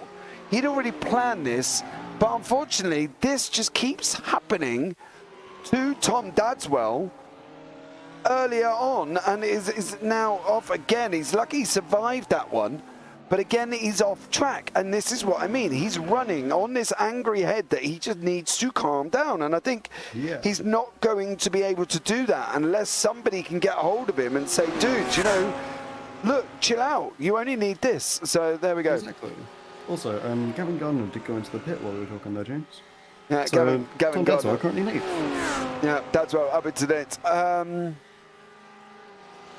So is Mark getting DQ'd for killing? Well, look, I think before we get into that one, right, and I'm going to be on the fully understanding here, let me clarify something. And if, as you know, Hugh, as well, you've got to look at the bigger situation. DeSantis did run wide. The gap was there, and Fletch was in beside him. Now, obviously, if you hit any car on the rear quarter panel, you and I both know, according to the rules, that I've been a part of so many times, that apparently is my right. You've got to give me room. Now, from what we've looked at on the Chopper individual picture, there wasn't the room given. That part of the circuit there specifically, you are able to take too wide, and we did see that earlier on. But that part of the circuit is not big enough and wide enough if you're going to come across the front. Now, did DeSantis turn in front of him? We can't really tell. We can have a look inside the cockpit of DeSantis and I will be able to tell you, but your angles of what's happening outside, unfortunately, you're not going to be able to see sufficiently. So I will bring you the cockpit view of what DeSantis saw at that moment in time, but you've got to be aware that if the gap was there, then obviously, no, it's not going to let me go back far enough. No, too far back. So I'm not going to be able to show you. But we've got to look at the bigger picture. Give me a minute, guys. This will settle back down again. It's just having a funny 5 minutes when you try and go back too far in a replay that it doesn't like. So, you know, that's the thing. It looks like he tapped him on the way in, sending that Porsche wide, which gave him the gap from the outside. I don't know. Well, I think at the moment, while we're all specifically not stewards, I think we'll leave it up to the stewards. I don't think if there's going to be anything, I don't think there will be a straight disqualification. I've never actually ever seen that in any series ever, unless somebody is driving like a, you know, as if he's got blindfold on. So that won't happen. Could there be a points deduction? The most we'll see is a couple grid like penalties. Yeah, but will there be a points deduction? Who knows? But it's not going to affect DeSantis because DeSantis wasn't in the championship. Fletcher is, and so is Dadswell, and DeSantis wasn't. So whether or not, I suppose, from the bigger picture, whether or not deducting Fletcher any positions is going to make a massive difference, depending on where Dadswell finishes. And currently, if he's down still in 8th, it's not going to make a massive difference. So there we go. That's my perspective on it with 55 minutes remaining as we still see. Oh, yeah, that's completely right. Fletcher and Adam Watson here coming up into the carousel section. They're going to straight line this, as you see here, as much as possible. It's not really a corner. They're going to drop in. They've got to stay in that inside line. Otherwise, they will pop out. And if they pop out and get on the gas, you will end up spinning the car. So, as we can see here. Yeah. KE, yes, I agree, and I believe there was a stewards meeting with the guys from DRS and Altitude this week that took part. Obviously, I'm not privy to that meeting. We know there's been incidents with Altitude and DRS this season as well. So whether or not that's played a part, I don't think so. I think Fletch was just trying to get to the front as quickly as possible, which is what he needs to do. But at the same time, that I am aware that both teams were called in to the stewards, and currently the fastest lap is not with Tom Dadswell or Mark Fletcher, is currently sat with Adam Watson. So there's been meeting. What the outcome of that was, you know, as I say, it's got nothing to do with us. Maybe the teams were told to chill out a little bit because they have been a little bit overzealous this season with each other. So I don't know, Matt. I don't know. I mean, yeah, I mean, a little bit overzealous. I mean, there have been some situations that could have been avoided, but then again, I mean, racing is as racing does, you know what I mean? Yes, Katie, there was, but also can't comment as unsure. Well, that's the thing, I can't comment. That's the thing, Katie. I'm not sitting here saying, like, you know, I was in the meeting because James, I worked. why don't you know everything? Because I'm not. You should know everything, James. I'm not Mystic Meg, and I don't have a crystal ball, unfortunately, and I was not privy to, I believe, as to say, DRS and Outdoor Esports in the steward's room. I can't answer you, Katie. I'm sorry. I literally genuinely do not know. And normally I would tell you if there's anything exciting going on in the background, because that just, for a story, that makes it unbelievable. But Adam Watson is now on the dotting job behind Mark Fletcher as these guys are coming down. Is Adam Watson going to be looking at making that move? That's going to be the question on whether or not he's going to stay. Well, he's blinkered, which is not helping. But whether or not he's going to stay there is, well, he's going to pull out to the right-hand side. And he's going to be looking at, is he going to be coming under the Dottinger Bridge, and is he going to make it through? Don't take this too wide. Boys. Oh, Fletch nips in behind him. Also, Watson does have the fastest lap now, Ken James. Yeah, Watson taking that back. Yeah, 8:16.958. That's what I mean. Fletch hasn't got it, and Dadswell's not got it. So the only one that's going to get 2 points will be Watson. So yeah. Fair play. Runs in the family like in Nord's time. I don't actually. The thing is, I don't actually mind Nord's itself. I would rather take Nord's in his bare form of just the green hell, just the right-hander into Nord's you go. Do I like the stadium section? No. Does it drive me crazy? Absolutely. Can I get it hooked up and working properly for me? No. So, but I love Nord's in general. So there we go. But we're gonna have to just see how it all works out. Yeah, 100%. It's very interesting. Watson can't get into the top 3, James, but he can get 4th. So currently Watson would be in the top 4 at the moment. What, the championship? Yeah. So he would take over Chris Daines and hit 4th currently with an extra 52 points, but he's unable to reach Carmelo Metello. There is a very large gap there. I believe it's 65 points or something similar. Oh no, it's more than 65 actually, apologies. It's more like 75. Well, Watson's going to give it a all if he gets 50. It takes the fastest 52 with the fastest lap, so fair play to him. Robert Adams now has got the looming BMW of Robert Adams in the BMW. That's Paul Scott on the right-hand side in the Audi. Paul is second in silver at the moment. He needs Pereira not to finish, as does Hedgecock, for these guys to overtake Pereira. As it stands at the moment, Pereira just needs 7th or higher, and being there's only 6 in class, he will take points. So there we go. Yeah. And as we can see, Robert Adams has cleared Paul Scott. Robert has got his damage fixed on the front of that BMW, so he's now back up into full aerodynamic mode after taking a fast repair there as well. So his car is now up and running again nicely. But there we go. Sorry, James, just doing some maths really quick. Apologies. I'll be back in 2 seconds. That's all right. Watson has cleared Fletch. Go on. If Daniel Steinman if Daniel Steinman is able to get in first, since Darren Doherty is currently in 4, I believe he will take second. If he gets the 2 points, he might have a chance of winning, James. He's not going to get 2 points, and I can put that down to the fact that there's a 5-second gap between Robert Adams on an 8:25 and Stimon on an 8:30. Now, if an 8:30 is Stimon's maximum potential in that car currently at the moment, which it looks like it could well be running on the fuel that he's running on. Even later on in the stint, as he went down, he still wasn't going down to the 8:30 mark. So Stimon has got to really put in an absolute barnstorming flying of a lap to do an 8:25. He really does, James. I mean, is it possible? It's unlikely. I will say that. It's not. Yeah, he's not going to find 5 seconds. There's just no way. Yeah, it's improbable to the point of almost being impossible. I would put Stimon currently at 45 points and see where he works out after that. I think he might jump Meacham, but I think that's about as far as he's going to get. He will jump Meacham if he gets second.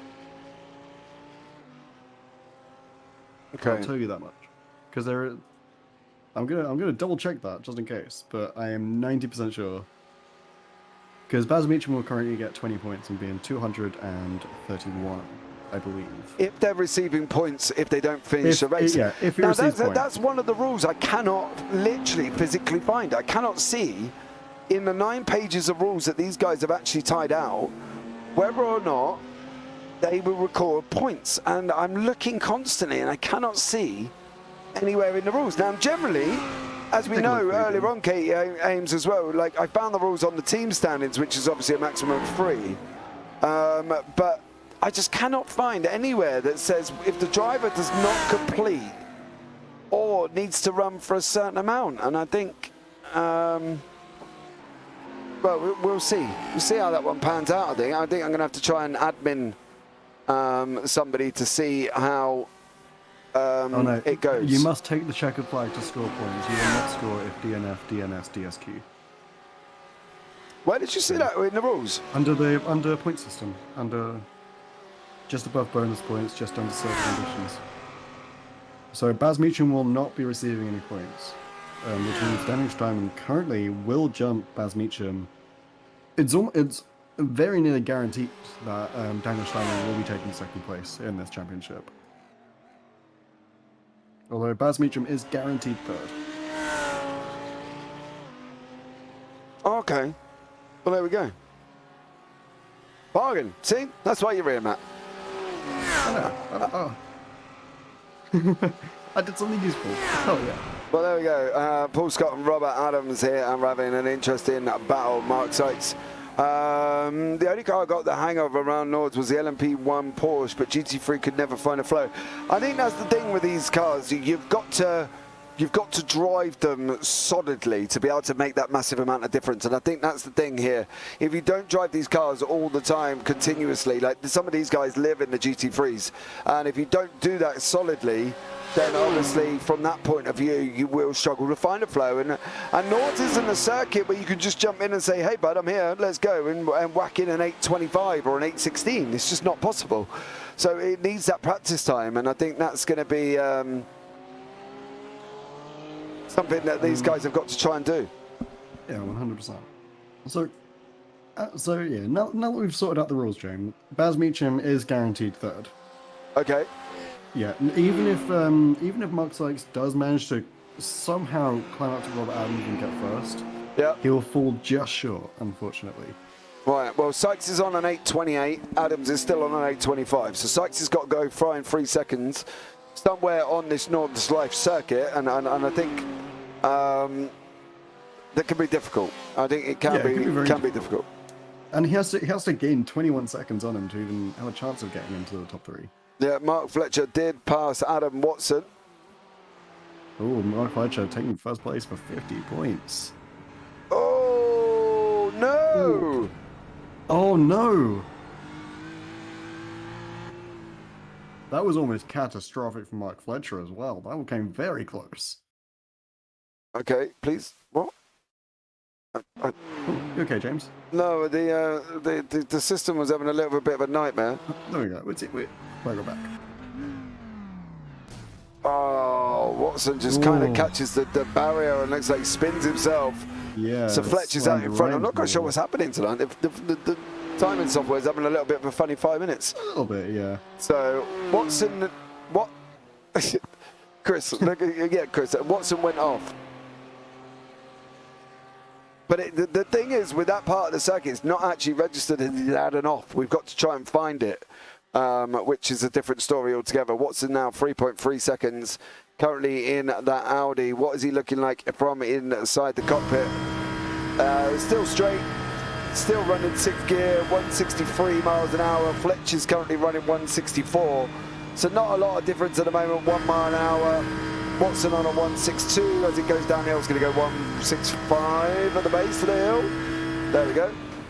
So yeah, so Watson's still running cleanly at the moment. Still doing pretty good. Apart from the fact that he's obviously stuck it into a barrier. So yeah, apart from that. Yeah. Although Adam Watson still does have the fastest lap, so at least he's got that going for him, you know. I mean, it was a very fast lap good, as well. Yeah, he's going to get the 2 bonus points. So you know, I think that's still going to work out for Watson anyway. But as I say, he did go off the track. Now, the thing with that is if I can find the impact of it. Oh, he hit it pretty that did not hard. look good. Yeah, that was almost direct, face to a wall. Gee. He's got some damage on that Audi at the front there. Looks like he's got a bit of a grumpy face going above the Altitude Esports on his bottom bumper. So he has taken a little bit of a damage, but looks to be like he's still running sufficiently at the moment with Fletcher in first. 43 minutes left on the clock currently at the moment. Everybody's kind of really spread out now. That was one of our closest battles, but everybody's kind of spread out.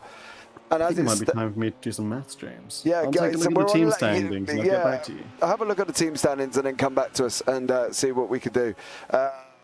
Watson's been off, yeah, he was. Lucky he didn't hit one corner, or he may have had... Yeah, I think that's the thing, Chris, as well. I think with Adam Watson, he did get away with that. DeSantis has taken now the fastest lap on an 8:16.788. Jochen Seger has taken it on an 8:25. So Scott's now on an 8:30. That's pretty good. That's pretty good there, James. Yeah, but that's not what I was reading earlier on. I must have misread something here as well. So, no, it was no, it was Adams we were talking about on an 8:25. Okay, bear with. So, don't mind me. So, currently in the moment, Mark Fletcher is leading the gold by about 4 seconds over Adam Watson. Gazza Williams in third. Not seen much of Gaz this evening, not since the field becomes kind of spread out. Gianni Peroni was up into first place, ran a little bit wide, and then it didn't take the barrier, and then unfortunately he's now dropping down the order. Dadswell's in the pits again. Oh, unfortunate. Oh, what's unfortunate is why is that car so smashed up? Yeah. I wonder if that was from his earlier off.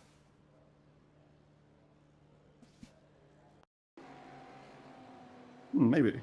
No. Damage was done before that. It was just the one before where he went torpedoing into the barrier. Yeah, because he hasn't got anything there. And then he runs wide and just, yeah. So that's where the damage is from. So what is Tom Dadswell going to do? He's back out and up and running again. So Tom Dadswell there running up and running. Bear with. There we go. And he's now out of the pit. So fair play to Tom Dadswell. Yeah, fair play to Tom Dadswell. He's come up Mark Sykes there, mind you. Yeah. I've got your team standings, James. Okay. I'd like to... Go so for it. Currently, at the current standings, Altitude Esports, although Tom Dadswell just has dropped down back into ninth, so allow me to do a little bit of an alteration. Apologies. Well, it's only 2 points different. So Altitude Esports will currently be sitting at 565 points at the current standings. That will put them in first. DS Racing will come up just short at 557. Right.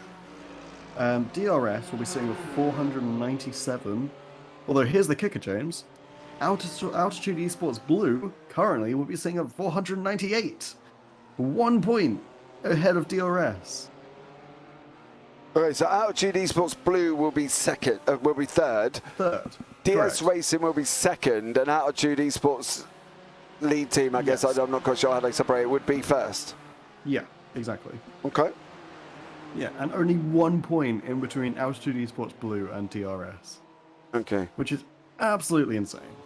Right, I need to write down Altitude Esports Blue. Okay, so they could get third overall. They could do, yeah. It's very close. Right, okay. Hedgecock and Watson are going to have to... Hedgecock is going to have the race of his life to try and catch back up. And Watson is going to have to fight tooth and nail to stick where he is. And if the standings stay how they are, Altitude Esports will claim third place. As Paul Williams has just gotten round. He's managed to keep it on track, though, this time. It's just unfortunately gone round in the Audi as well. It doesn't look like the Audi is suited to this car. Thank you, Chris. So there we go. The Audi has gone round. It's just shown that he's been off track at the same time. Tom Dadswell has got past Mike Sykes, so Tom is now up into 13th overall. So there we go, and currently we are looking at the best lap times and the gap to the driver behind. So the interval gap to the driver behind, partly because we want to keep an eye on the fastest lap on who's going to receive the 2 points. And at the moment, Seagar is going to get 2 and 50. Adams will get 2 and currently 40. So Simon is now leading the bronze. Adams went into the pits. Jamie Dory is just now at a torpedo. Jamie Dory now. Did he just catch? Oh, BMW just decided no. Unfortunate. Yeah, no. Mark Baker's back in the pits. Well, Mark Baker's still in the pits and has been for about 13 minutes. So I don't expect to see much of Mark Baker this evening. Gaza Williams there is currently in third. Peroni is in fourth. Now the field is very spread out. You can see it on the left-hand side. So be aware. We will try and keep up and have a chat about some of the drivers this season. Now, obviously, we've had a full season this year here on JPB of the Nxtgen GT3. So much love for joining us as well. Much appreciated for you guys there. Thank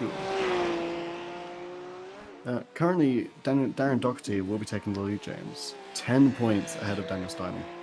Or Stimon, apologies. Darren Doherty wins by 10. Currently, yes. Okay. Because Darren Doherty is currently at 221 points. And he's sitting in fourth place. Yeah. Which is very strong. That fourth place will give him 35 points. Okay. So hitting that 35, he'll jump up to 256. Daniel Steinman is at 196, and if he gets the full 50... Watson! No. Adam Watson bounces the curb in the Audi. And unfortunately, that wing is not looking comfortable in that car now. That wing is not looking comfortable there for Adam Watson. Not at all. So Watson's got to be looking at trying to go and sort out any repairs that he's got on that car this evening, because it's not looking too good currently at the moment. Right, sorry to interrupt you, Matt. Off you go, carry on. That's all good.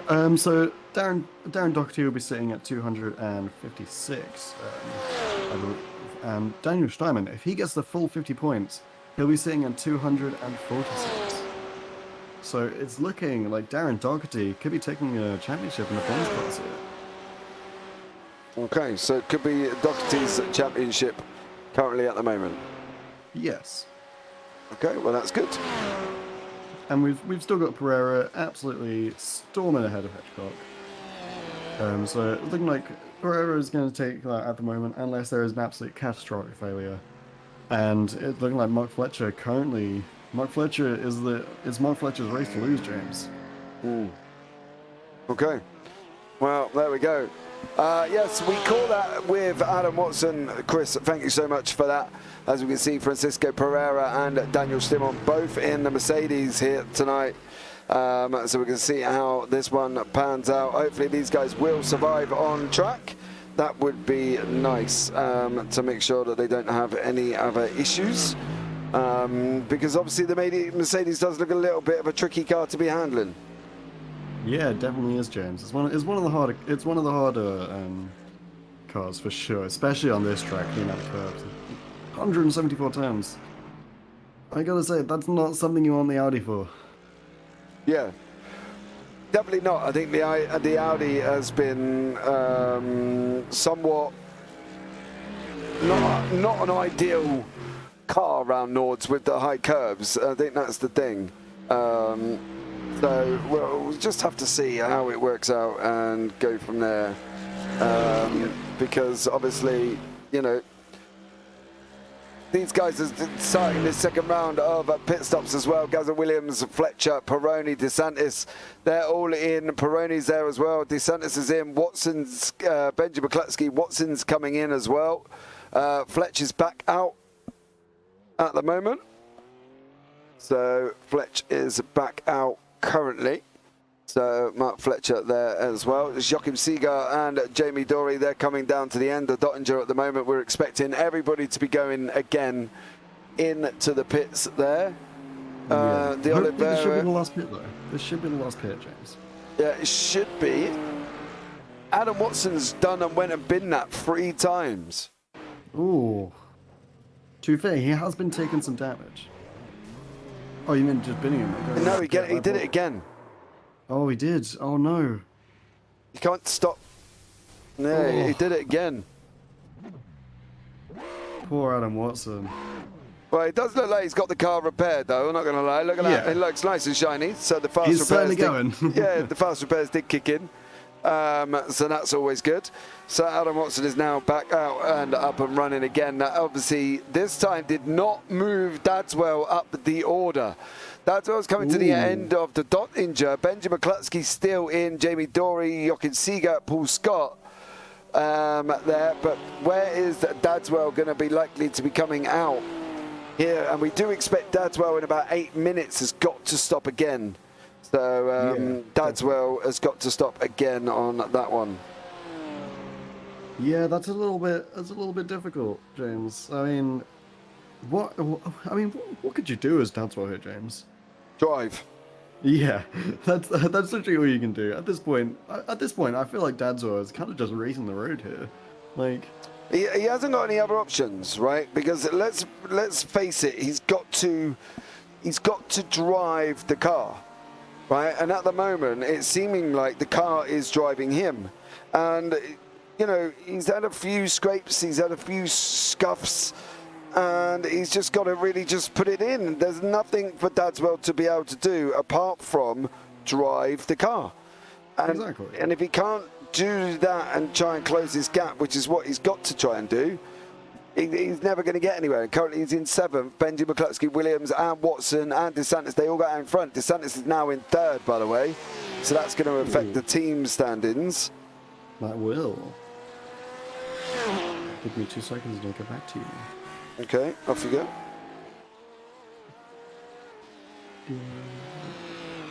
So while we leave Apologies. Matt off to sort out his team standings there. He doesn't have to stop again. He did a short middle stint. Yeah, no, he's straight now to the end. The stop window looked at about 45 minutes, and they've all done that now, so there would be no need for him to stop again. Tom Dadswell does. Dadswell will need. He went a full 48 minutes, so he's got to come in. He will need to stop again, Chris. He doesn't have to stop again. He did a short middle stint. You might find he will. He hasn't got enough fuel to get to the end. Yeah, he's not. No, he's not on a full tank. It's only 80%. And that's why most of the cars coming in on a 2-stop for 45 as well. So I'm just letting you know that he should theoretically have to stop again. Yeah, he will definitely have to stop again. That'd be a little bit fishy if he hasn't enough fuel to get to the end there, James. But yeah, we'll definitely be seeing him going into the pit soon. Pereira and De Oliveira are now 2nd and 3rd in their class. Adam Hedgecock is still down in 6th. So Oliveira and Pereira. Now, as we say, the only way Oliveira can win this is if Pereira goes off track. Now, whether or not De Oliveira is going to help with that, I'm sure he won't at any point do that on at all, but that's the only reason, the only way De Oliveira can win is if Pereira does run off track. So exactly. There we go. And also with DeSantis in 3rd, DRS will get up back into 3rd place. Okay. So DeSantis could be holding Team DRS up on his shoulders right now, standing on the shoulders of giants, trying to get his team into the top 3. Well, Oliveira and Pereira from DS Racing. Yes, so 2nd and DeSantis 3rd. is from DRS. Yeah, so you got 75 points, no, 2nd and 3rd, 45, 85 points these guys are going to score. Yeah. So where is DRS? DRS will be in 3rd. Yeah. With 507. Yeah. Altitude will currently be in, although with Dadswell in 6th, I need to do a few adjustments because last I did it in 8th. I think they'll definitely still be in 1st though. So that's 12. So altitude will be at 577, which put them in 1st. And DS Racing will be at, how many did you say they will get? 80? 85. 85. Ooh, nice. So that's, I gotta have to do maths. Yes. Oh, one job. I know. No. Yes, Chris, he did. Yes, because he's been in 3 times. Yes, because he went in on lap 1, then he went in 45 minutes later, and then he went in again. Yes. Yes, yes. Chris, he did pit. Tom Dadswell did go in 3 times because he went in that short stint that we saw in the middle to clear off the damage that he had. So yes, he shouldn't have to pit again. So yeah, you are correct. I stand corrected. So there we go. Let's have a look at Francisco Pereira. Go on then. With the points that Pereira and Oliveira are actually getting at the moment, Team DS and Altitude are actually tied, James. 577 points apiece. What, with the current standings as they are? With the current standings as they are at this very second. Dadswell down in 6th. Yes, 577 points apiece. So once Dadswell pits, DS Racing. Right, Dadswell, we don't think we don't actually think Dadswell has got to pit. Okay, well if Dadswell has to pit, but then I don't DS think Racing could be taking the victory. All right, if Dadswell doesn't have to pit, yeah, the score's the same. If the scores stay exactly how they are right now, there will be a tie. If Dadswell does have to pit, DS will win. No, it doesn't have to pit. We're pretty sure. Well, yeah, no, that's what I'm saying. I'm pretty sure we did.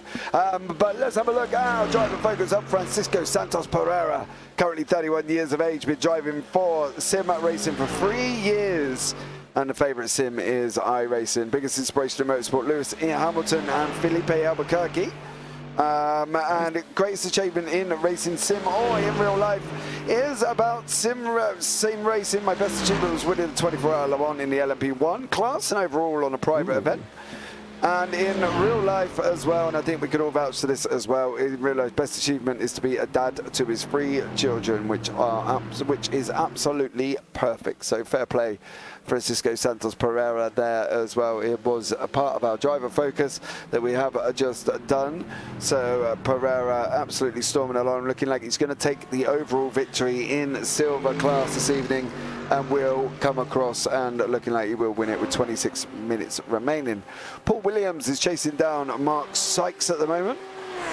Paul Williams in the Audi, as we know from Baz Meacham, the Audi does not like it. Yeah, it really doesn't, James. Yeah, Meacham's not happy about the fact that he's got that. So, you know, look. Yeah, I mean, we can't help that, unfortunately. Yeah, Baz, racing is as racing does. Like. Yeah. So there we go. So currently, as it stands, Fletch is the winner in gold, Pereira is the winner in silver, and Doherty is the winner in bronze. Yeah. And Altitude. Altitude and DS are tied. Tied. Yeah. They are currently tied at 577 points each. Right. Okay. This is a scary time, James. Not gonna lie. Well, this is where you're gonna earn it now, man. Because obviously, exactly. You know, I'm gonna sit here and just pass it over to you. So Matt goes quiet. He is working out maps as we're going along. Where I'm gonna be kind of carrying the point system here as we try and figure out which team has come out on top in this GT3 championship. Adam Watson. He's just had his damage repaired. Oh no. That is him in the pits. That did not look good. No, he instantly towed back into the pits, and Adam Watson has done it again, and so has this man. Oh no, Daniel Steinman. Bounces the curbs. Nowhere to go. And he's jumped. The bonnet's gone. Yeah, he jumped into the pits as well. Robert Adams has been off track. We'll give you a quick update of all what's happened in the meantime. Robert Adams there as well. Just keeps it out of the barrier. Stops it from going in the other side as well. Fair play, Robert Adams. Oh my God. That's got to be the save of the century, Matt. Absolutely. Wow. And then Adam Hedgecock has also been taking a little bit of a diver, runs in a little bit hot, manages again to keep it out of the barriers, and away he is up and running. So that has all taken place over the last few minutes. Samuel de Oliveira has passed Francisco Pereira. Down the Dottinger we go, the 2 gruffing Mercedes here.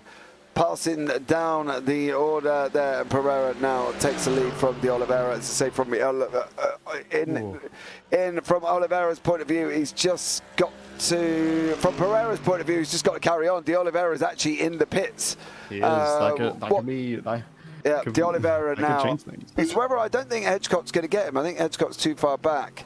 I don't think so. No, Hedgecock's coming down the Dottinger at the moment, trying to get past Darren Doherty. The Oliveira still in the pits. Hold on, can Hedgecock get this? I think the Oliveira is still stationary. It could. I mean, it's possible. They're tied at the moment. Here he comes now. Here is Hedgecock. The Oliveira is still stationary. You're going to see the Oliveira on the right-hand side in the pit lane. There he is. He's coming out now, and Hedgecock is taking the Oliveira and is now 5th in class overall. So well done to Adam Hedgecock. He is 5th in class. Looks like Stimon has dropped it. Yeah, we saw that one. That was what he did.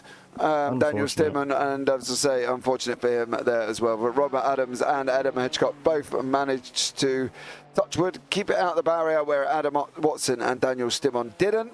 Darren Doherty is in the pits, but there is no one behind Darren Doherty at the moment. So as you can see, Stimon's Mercedes looking absolutely battered. And so does Watson's Audi behind the box. It's whether or not Watson's going to be able to get back out on track, I think. Yeah, definitely. Adam Watson's been having such a good race as well. You've got a feel for the guy. Yeah, but that's what I mean when we were talking about. Yeah, when we were talking about earlier on the concentration levels. Yeah. You know, that's the thing. That's the thing with this track. You know, the concentration levels need to be there all the time, and just one slip of the curb, and that's the result. And you know, it's nothing anybody can do about it. It's just unfortunately what happens as you go along. So. Yeah, exactly.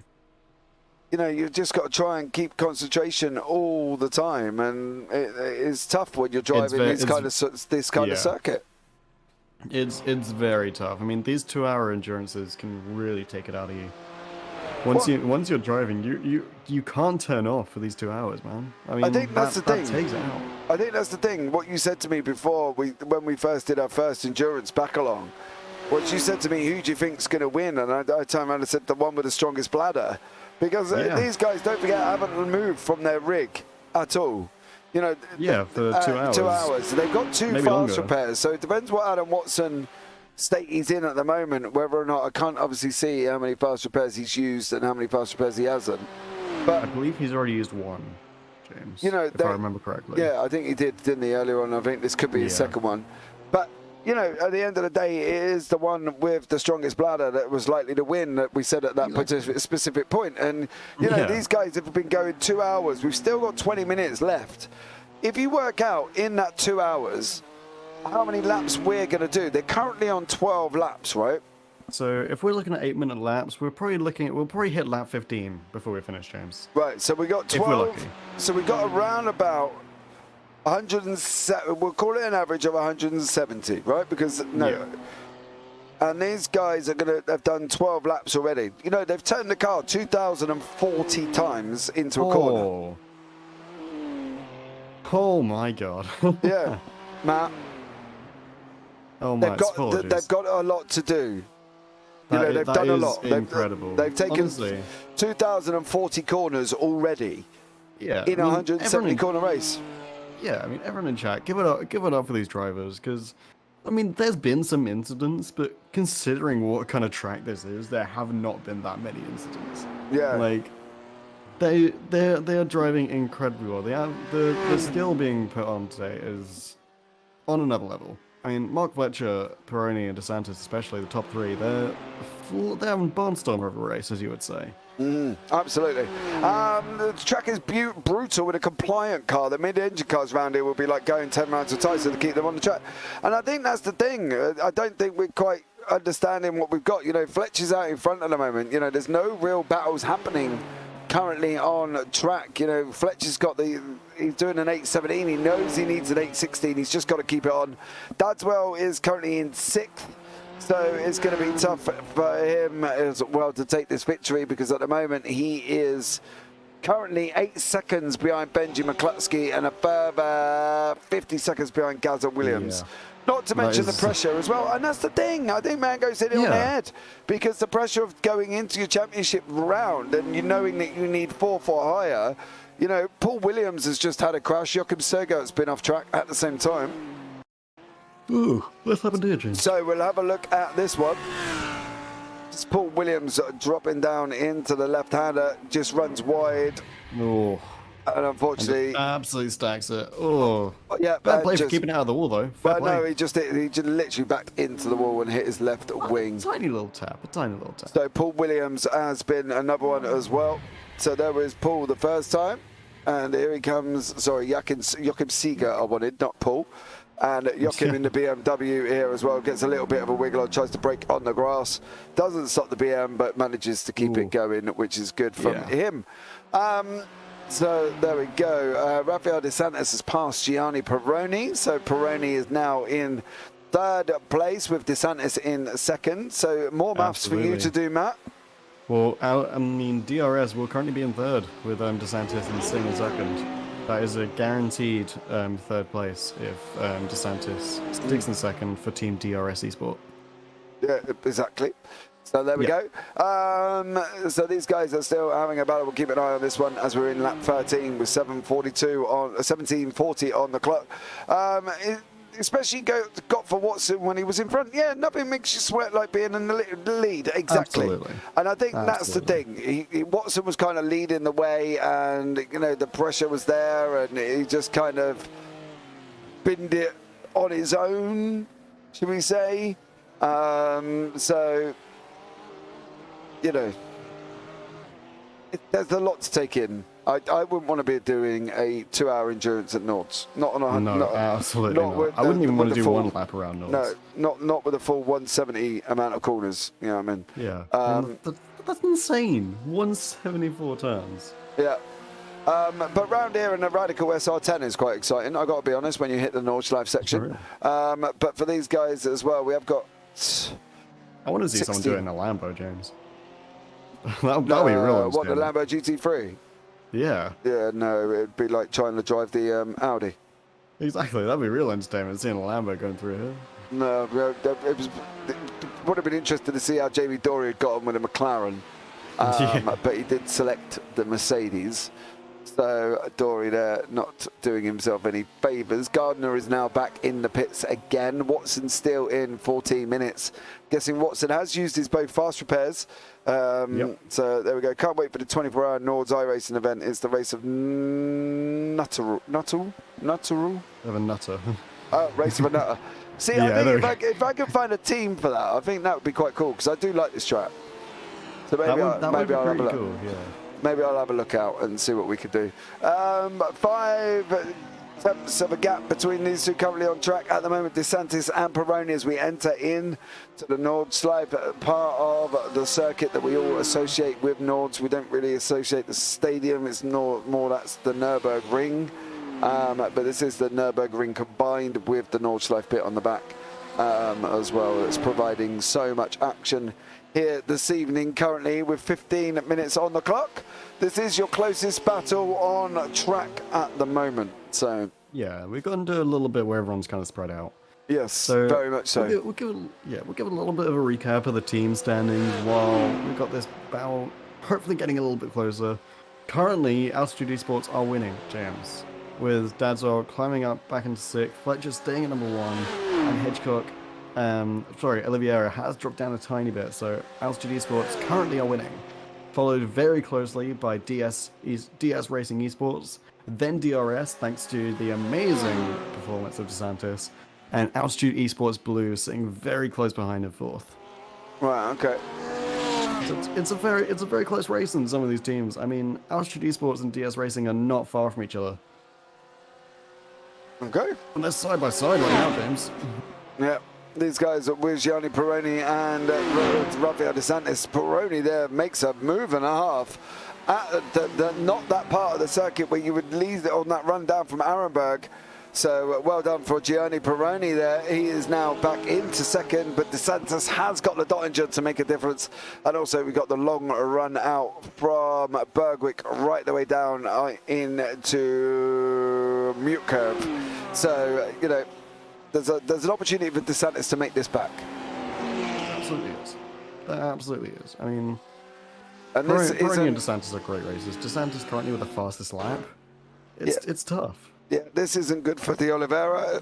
Oh no! But he looked like he may have got away with it to a degree if he's done it here. Yeah. Almost held on to it. Almost. But De Oliveira Just is now about. down in 5th place. So, all in all, there we go. DeSantis has still got the fastest lap on an 8:16.33 and is still pushing Gianni Peroni on an 8:19.17. Which makes you wonder how Peroni has got an 8:19 really, because considering he's now in front of DeSantis. Yeah, but there we go. I'm not quite sure how that one works out. So there you go. Yeah, that is a little bit interesting, James. But maybe it's just maybe DeSantis had a bad lap. Who knows? Maybe. But that is picking up obviously DeSantis' best lap. So whether or not that's DeSantis' exactly. Peroni's best lap, I don't know. We'll see now. This Gianni is the run. Yeah. This is the run from Bergwick right the way down into Mute Curve. And this is where DeSantis can make that gap back up as they're going to come left again over the little dip, go left, and then they're going to go be right on that run. That's leading them into the base of the carousel before they go dropping into the carousel, of course. So there we go. And this is where they're side by side at the moment. DeSantis is on the grass. Oh, he's up. Oh, it's off. Both men are in the wall. Both men are in the barrier. Side grinder. Oh my, James.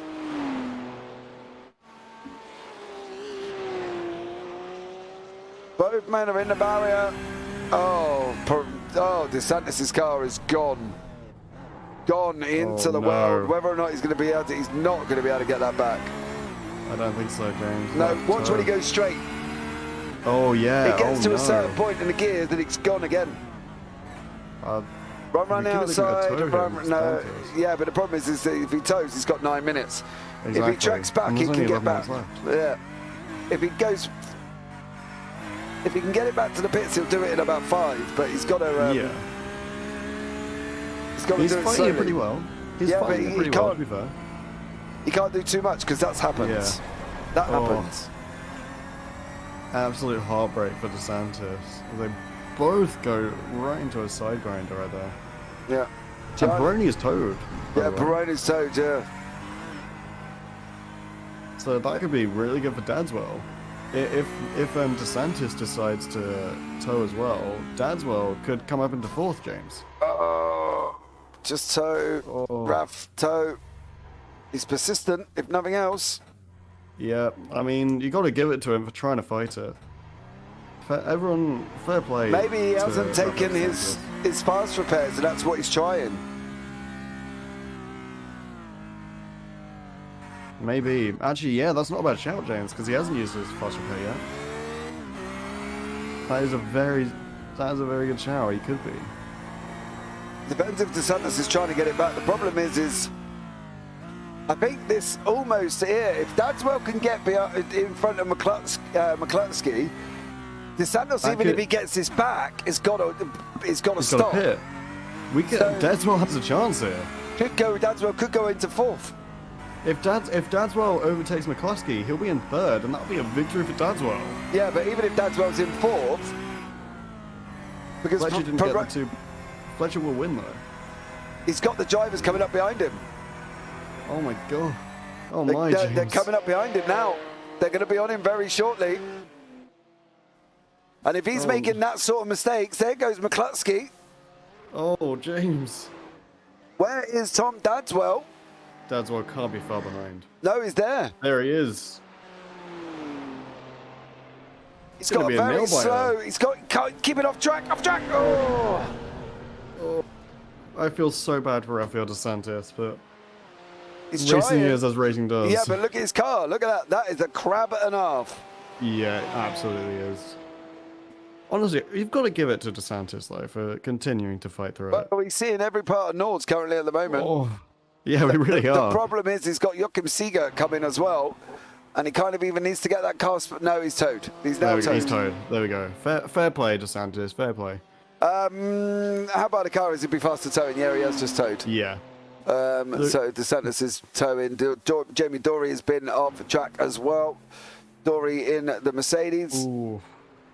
Keeps it out of the barrier, so fair play to Jamie Dory. Nice by Jamie Dory. Mark Very Sykes has crashed, and this is what happened to Mark. Again, another one is going to be looking going up into the hill before it goes on to the right-hander. Into the wall goes Mark Sykes. And obviously we saw the DeSantis and Peroni incident live. Yeah. So currently, James, if Dadswell is able to get those 7 seconds back on Benji McCluskey, Tom Dadswell could still win this race and win the championship. Where are we with scores now, right? Because Mark Fletcher's out in front on a clean 50. He hasn't got the fastest lap. He hasn't got the fastest lap, but that will still put him just ahead, I believe. I will fact check that for you. Give me 2 minutes. Right, we're on it, Katie. So what's the points as it stands for Fletcher Dadswell now? We're on it now. Okay, my mathematician in the background is working on it. Fletcher is currently sitting at 288 if he keeps the clean 50 without the fastest lap. Okay. Dadswell, he's started off at 238 and he's currently in 4th, which will 35 net points. him 35 points, which will put him at 273. So 273. 273.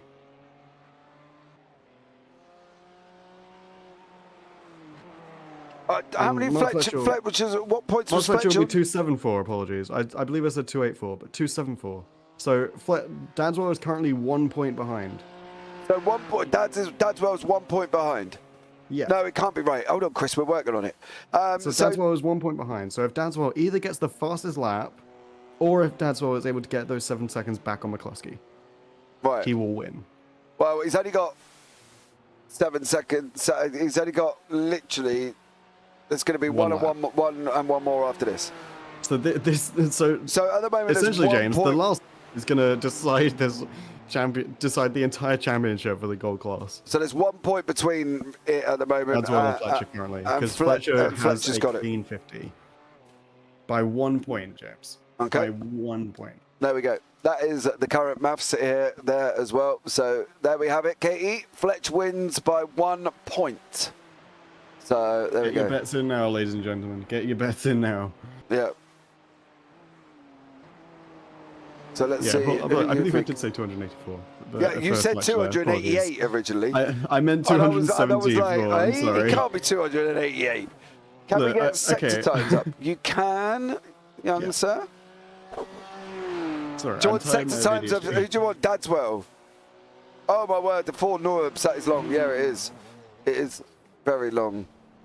So 8-minute lap currently at the moment. If I bring you up the sector times of Tom Dadswell and Mark Fletcher.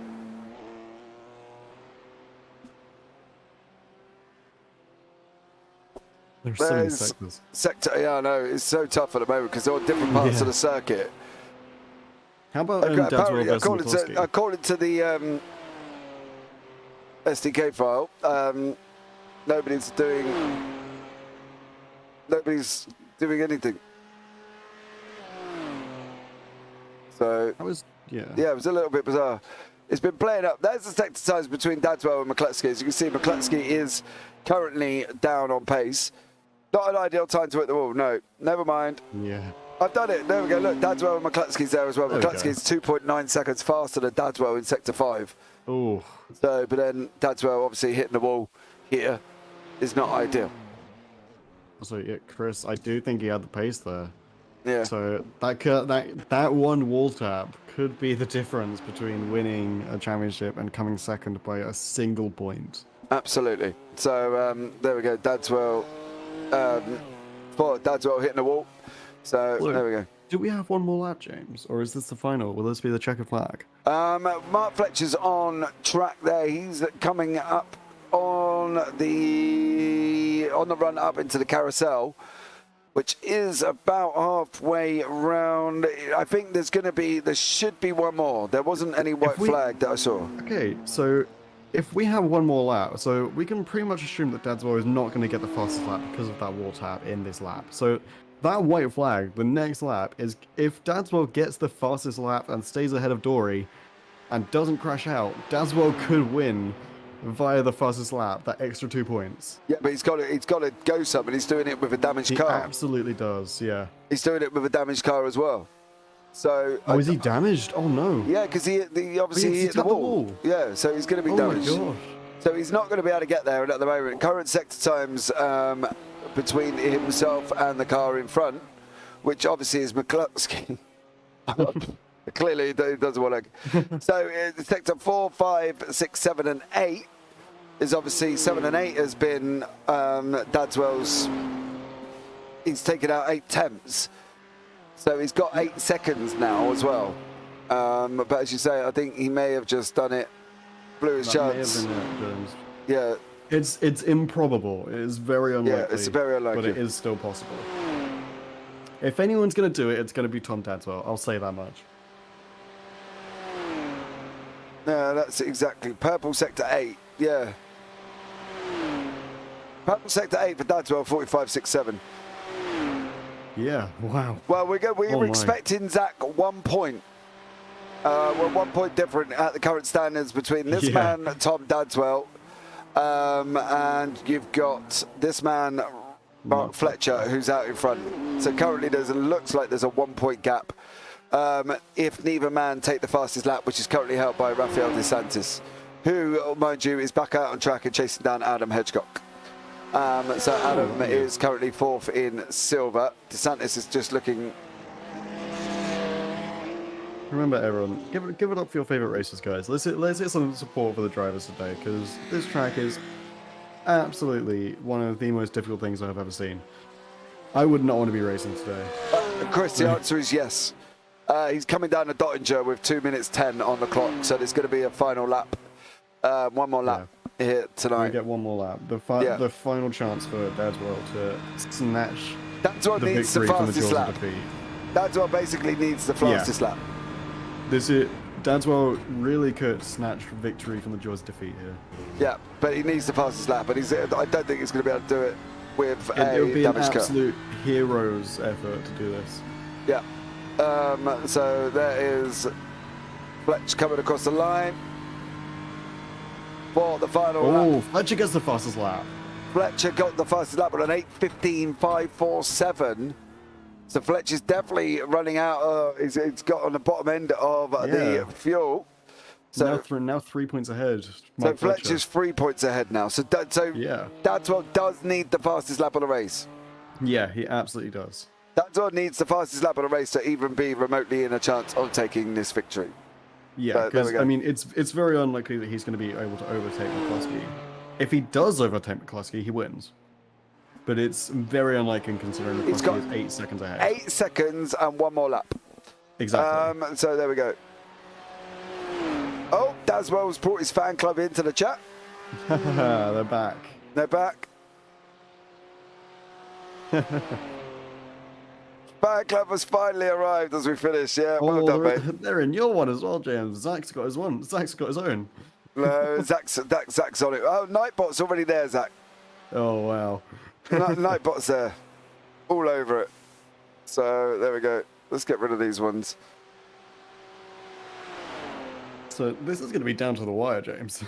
Yeah, I think these guys are now going to really have to tough it out. Because what Tom Dadswell's going to be able to do coming into this final lap, and I think that's the thing. If he gets what we think he's going to need, which is the final lap, which is the fastest lap, and if he gets that, then Fletch could be in trouble. But if he gets that, he will win. Yeah. So this is currently the lap times. Obviously, he's got 1 more lap now.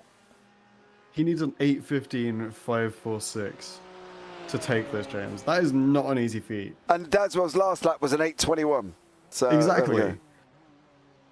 This is this is really going to go down to the wire, James. Yeah, McCluskey's now 9 seconds ahead as well. So not only did he lose time, he lost time there as well. against McCluskey, so it's really going to come down to the fastest lap. He needs McCluskey to basically bin it to have any chance of winning. Otherwise, this is Fletcher's win. Absolutely. By 3 points now, because Fletcher's taken the final lap as well. So there you go. Absolutely incredible lap by Fletcher to put the nail in the coffin there. Yeah. Yeah, so what you basically, Chris, somebody needs to stick it in the wall. So either Benji McCluskey or Gazza Williams. Gazza's now just starting dropping into the Nords. Mark is coming over the back side of the circuit at the moment. He's going through Metzegelderveld down into Kallenhard, the right-hander here. So he's got a lot more. He's further along. Benji McCluskey is still not yet entered in. We're still in the stadium section.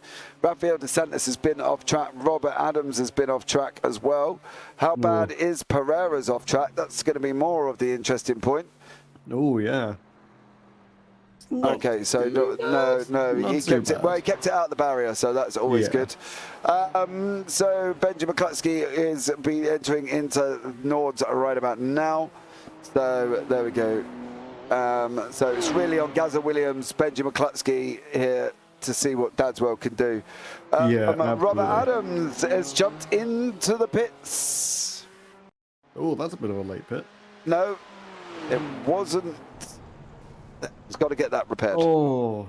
So Robert Adams there has got to get that repaired. So there we go. But Dadswell now really is praying that one of the guys up front does bin it. Robert Adams popped in. Mark Sykes is in as well. So Mark's trying to get that damage repaired on the front left-hand side here. Rafael DeSantis is pushing like an absolute trooper. Yeah. And this is unfortunately the situation with Rafael.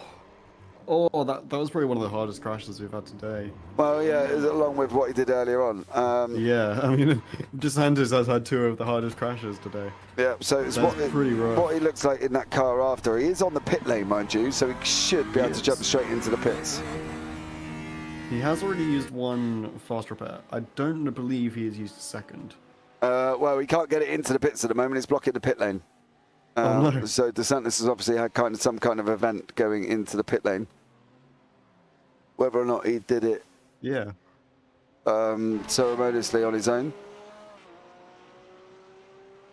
Oh, the car's crabbing again, and that's the verdict. Oh, so from DeSantis' point of view, not ideal.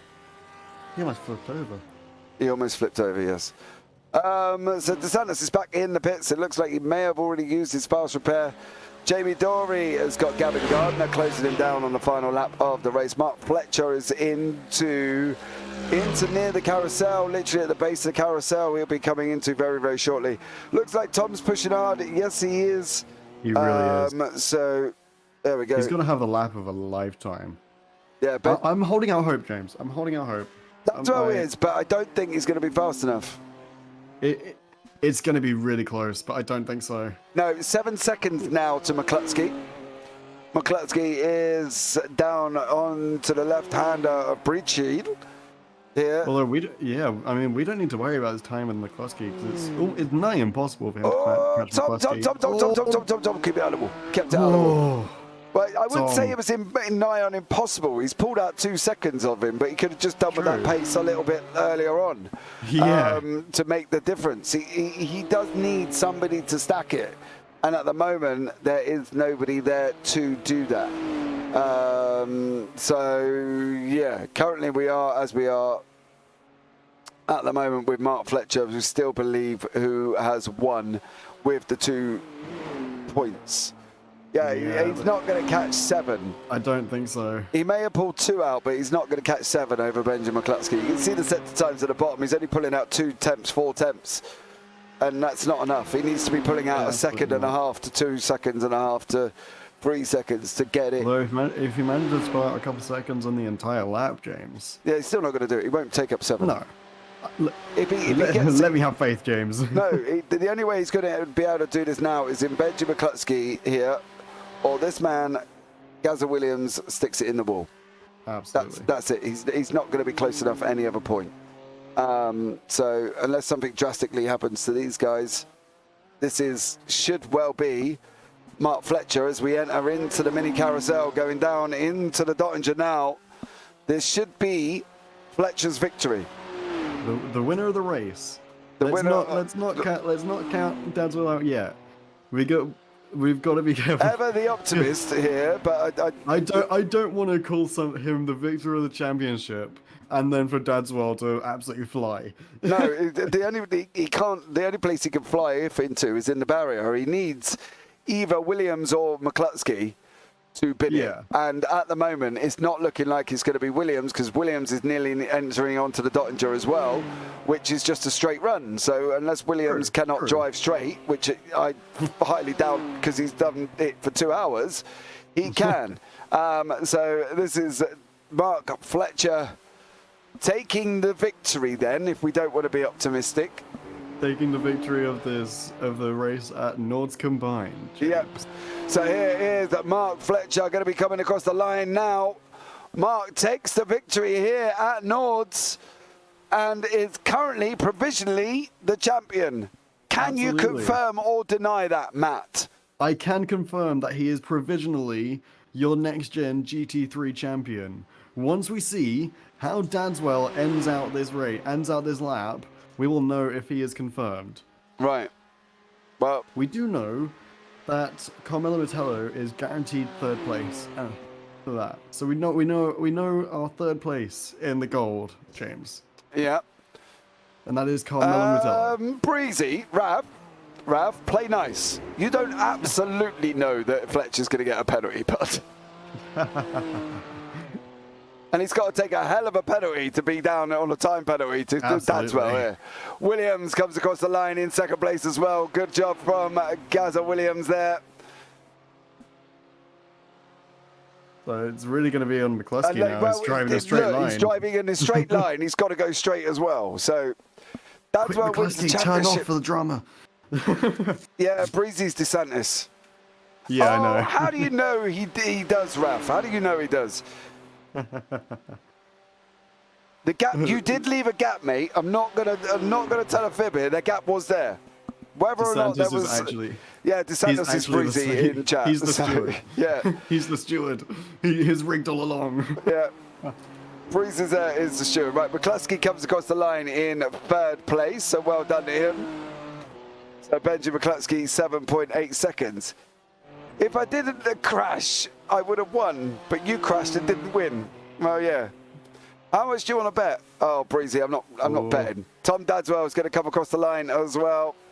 And your champion of the GT3 Gold class. No. Well, yeah, hold on. It should be Mark Fletcher, but we'll just wait as everybody else. Joachim Seeger is just about to come across the line here in the silver. JB Dory and Gavin Gardner are swapping places as they're coming down the Dottinger. So this should be an interesting fight if they start sending this too wide down into the last few corners. This could be interesting. Let's see what JB Dory can do. Joachim Seeger here is going to lead the silver. So there is Joachim there taking first in the silver. Obviously, don't forget everyone, Joachim is a guest driver today. Yeah. As a member of Team Tetra Rouge. He is. So there we go. So that was Gavin Gardner coming across the line, as is Jamie Dory. Your silver champion should be Francisco Santos Pereira. Am I not wrong?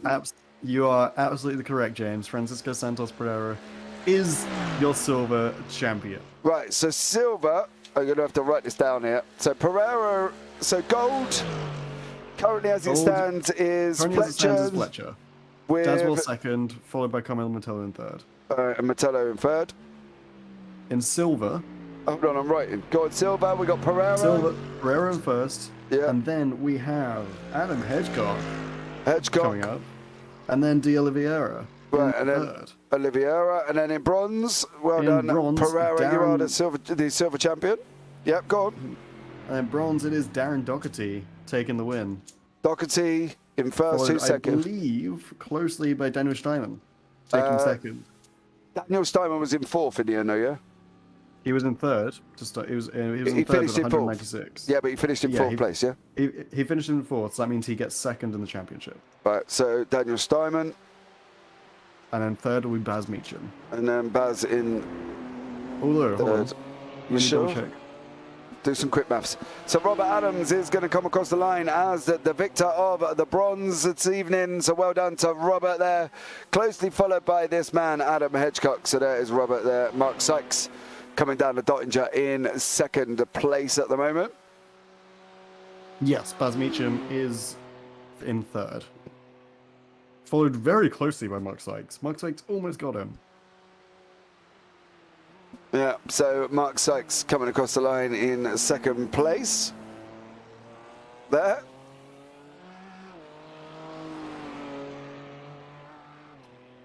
Yeah, was there because he tapped DeSantis up the back, but yeah, it was on his rear left quarter. So Mark Sykes over the line. Well done, Mark, from you. Next up is Paul Williams. Paul Williams coming across the line. Well done, Paul. Anybody that survives 2 hours at Nords deserves credit. I don't care who you are. Absolutely. Give it up for the races, guys. Yep. No matter if they had incidents, no matter if they had crashes, no matter where they placed, give it up for everyone in the race so far. Because if you can survive Nords, you're amazing. Right, there we go. Darren Doherty coming across the line.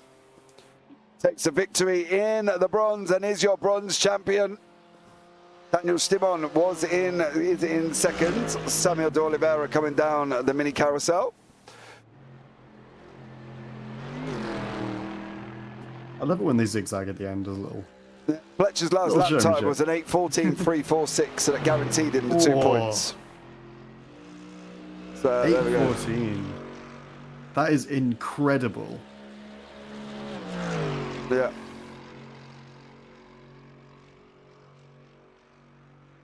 $8:14 there as well. So Samuel de Oliveira coming down the Dottinger now. We are waiting for the last of the races to finish. Adam Hedgecock's in the booth. DeSantis is in. Raf's in the booth. I don't even want to talk to Raf, I don't think. Should we bring Rav in? No, not yet. We'll do the standings. We're gonna wait we'll wait till the standings, but you know what, this is the last time, James. Can I have the honor of doing the standings? Yes, if you want. Oh hell yeah. This is my favourite part. Right, so we've got to wait for everybody to finish before we even remotely get them. Just waiting on Daniel Simon and De Oliveira. Yeah. There goes De Oliveira. Your third place. Oliveira saves himself time to go straight into the pits. Well done, De Oliveira. And Daniel Stimon coming as well. And Daniel Stimon, your second place racer in the bronze class. Right. And Daniel Stimon comes across the line there as well. Second in bronze at the moment. So, there we go. So the results are up on screen. Are they? Perfect. There you go. In your final race in the Nxtgen GT3 broadcast at Nords Combined, your winner is Mark Fletcher, followed closely by Gazza Williams in second, Benji McCluskey in third, Tom Dadswell in fourth. And rounding out the silvers, getting a first in class, Jochen Seeger, the guest driver for Tetra Rouge, followed by Gavin Gardner in sixth, Jamie Dory in seventh, Francisco Santos Pereira taking the win for the silver overall in eighth, Paul Scott in ninth, Robert Adams, your first in class for bronze, in 10th place, followed closely by Adam Hedgecock in 11th. Then we got Mark Sykes in 12th, Paul Williams in 13th, Darren Doherty in 14th, Daniel Steinman in 15th, Samuel de Oliveira in 16th, and I've hit Rafael Santos in 17th, and Gianni Peroni in 18th. Where has it gone? Why has it gone? Come on. Okay. Great end to it, James. It's just gone, dude. I can't do nothing about it. Like, literally, it went off on its own. I didn't touch it. Oh, no. It went off. So there we go. There we go. We got the top 18. That's what we need. Simon, DeSantis, then we got Baker, Giovanni Peroni, Adam Watson, Sam Holman, and then Baz Meacham in the 22nd. Yeah, I got down to Peroni. So. So there we go. Right, guys, we've got interviews lined up, but we're going to start off with this man here as well. So we're going to welcome in Mark Fletcher into the booth. Mark, how are you? Knackered, mate. Absolutely. Mate, okay, well, good news at the moment. We've got you 3 points ahead. We think. We think. This is at the moment. It is provisionally because of obviously there seems to be, there might be a steward's inquiry into a certain incident. Yeah, on the first lap, me and DeSantis came together again. He was turned round, which then gave Tom a meatball, which is really, really annoying. I was going to pick the next lap by to make it all fair again, but Tom said he didn't want that. But yeah, like I said, you know, if it is a steward's inquiry and it's deemed that the gap wasn't there, then yeah, I'll take the penalty, and yeah, Tom wins the championship, which is mega. It's great for him. But winning the fastest lap, that's all I had to do, and that's what I did, I think. Yeah, you did take the fastest lap, mate, in the end on a 8:14.35. Now, if we're expecting a drop in place penalty, then yeah, unfortunately you will lose that. But overall, from your perspective, what's it been like for your season this season within the Nxtgen Racing League? Yeah, to be fair, it's been a mega season. Regardless of if you're running at the front or if you're running in the pack, the racing's normally pretty clean. The calendar's been really, really good. A great idea to have the last round here for me. Tom is going to tell you differently. But yeah, the calendar's been great. Yeah, it's been but really fun season. Good. And what are you going to do, Mark, for the off season there, bud? I'm trying to bolster the pro-am side of the team. So we're gonna head into that ready for sort of Daytona. We've got a 24-hour race in a couple of weeks around Silverstone. But yeah, just work on iRating a bit, and just have a bit of downtime because we're pretty full on at the minute. Okay, bud. And just one last question: favorite part of the season? What's your favorite memory of this season? Apart from that fastest lap on the last lap where I knew that it was win it or bin it almost, it's just been a good season. Obviously the favourite bit is when we have altitude 1, 2, 3s, but I'm slightly biased there if I'm honest. Of course you will be.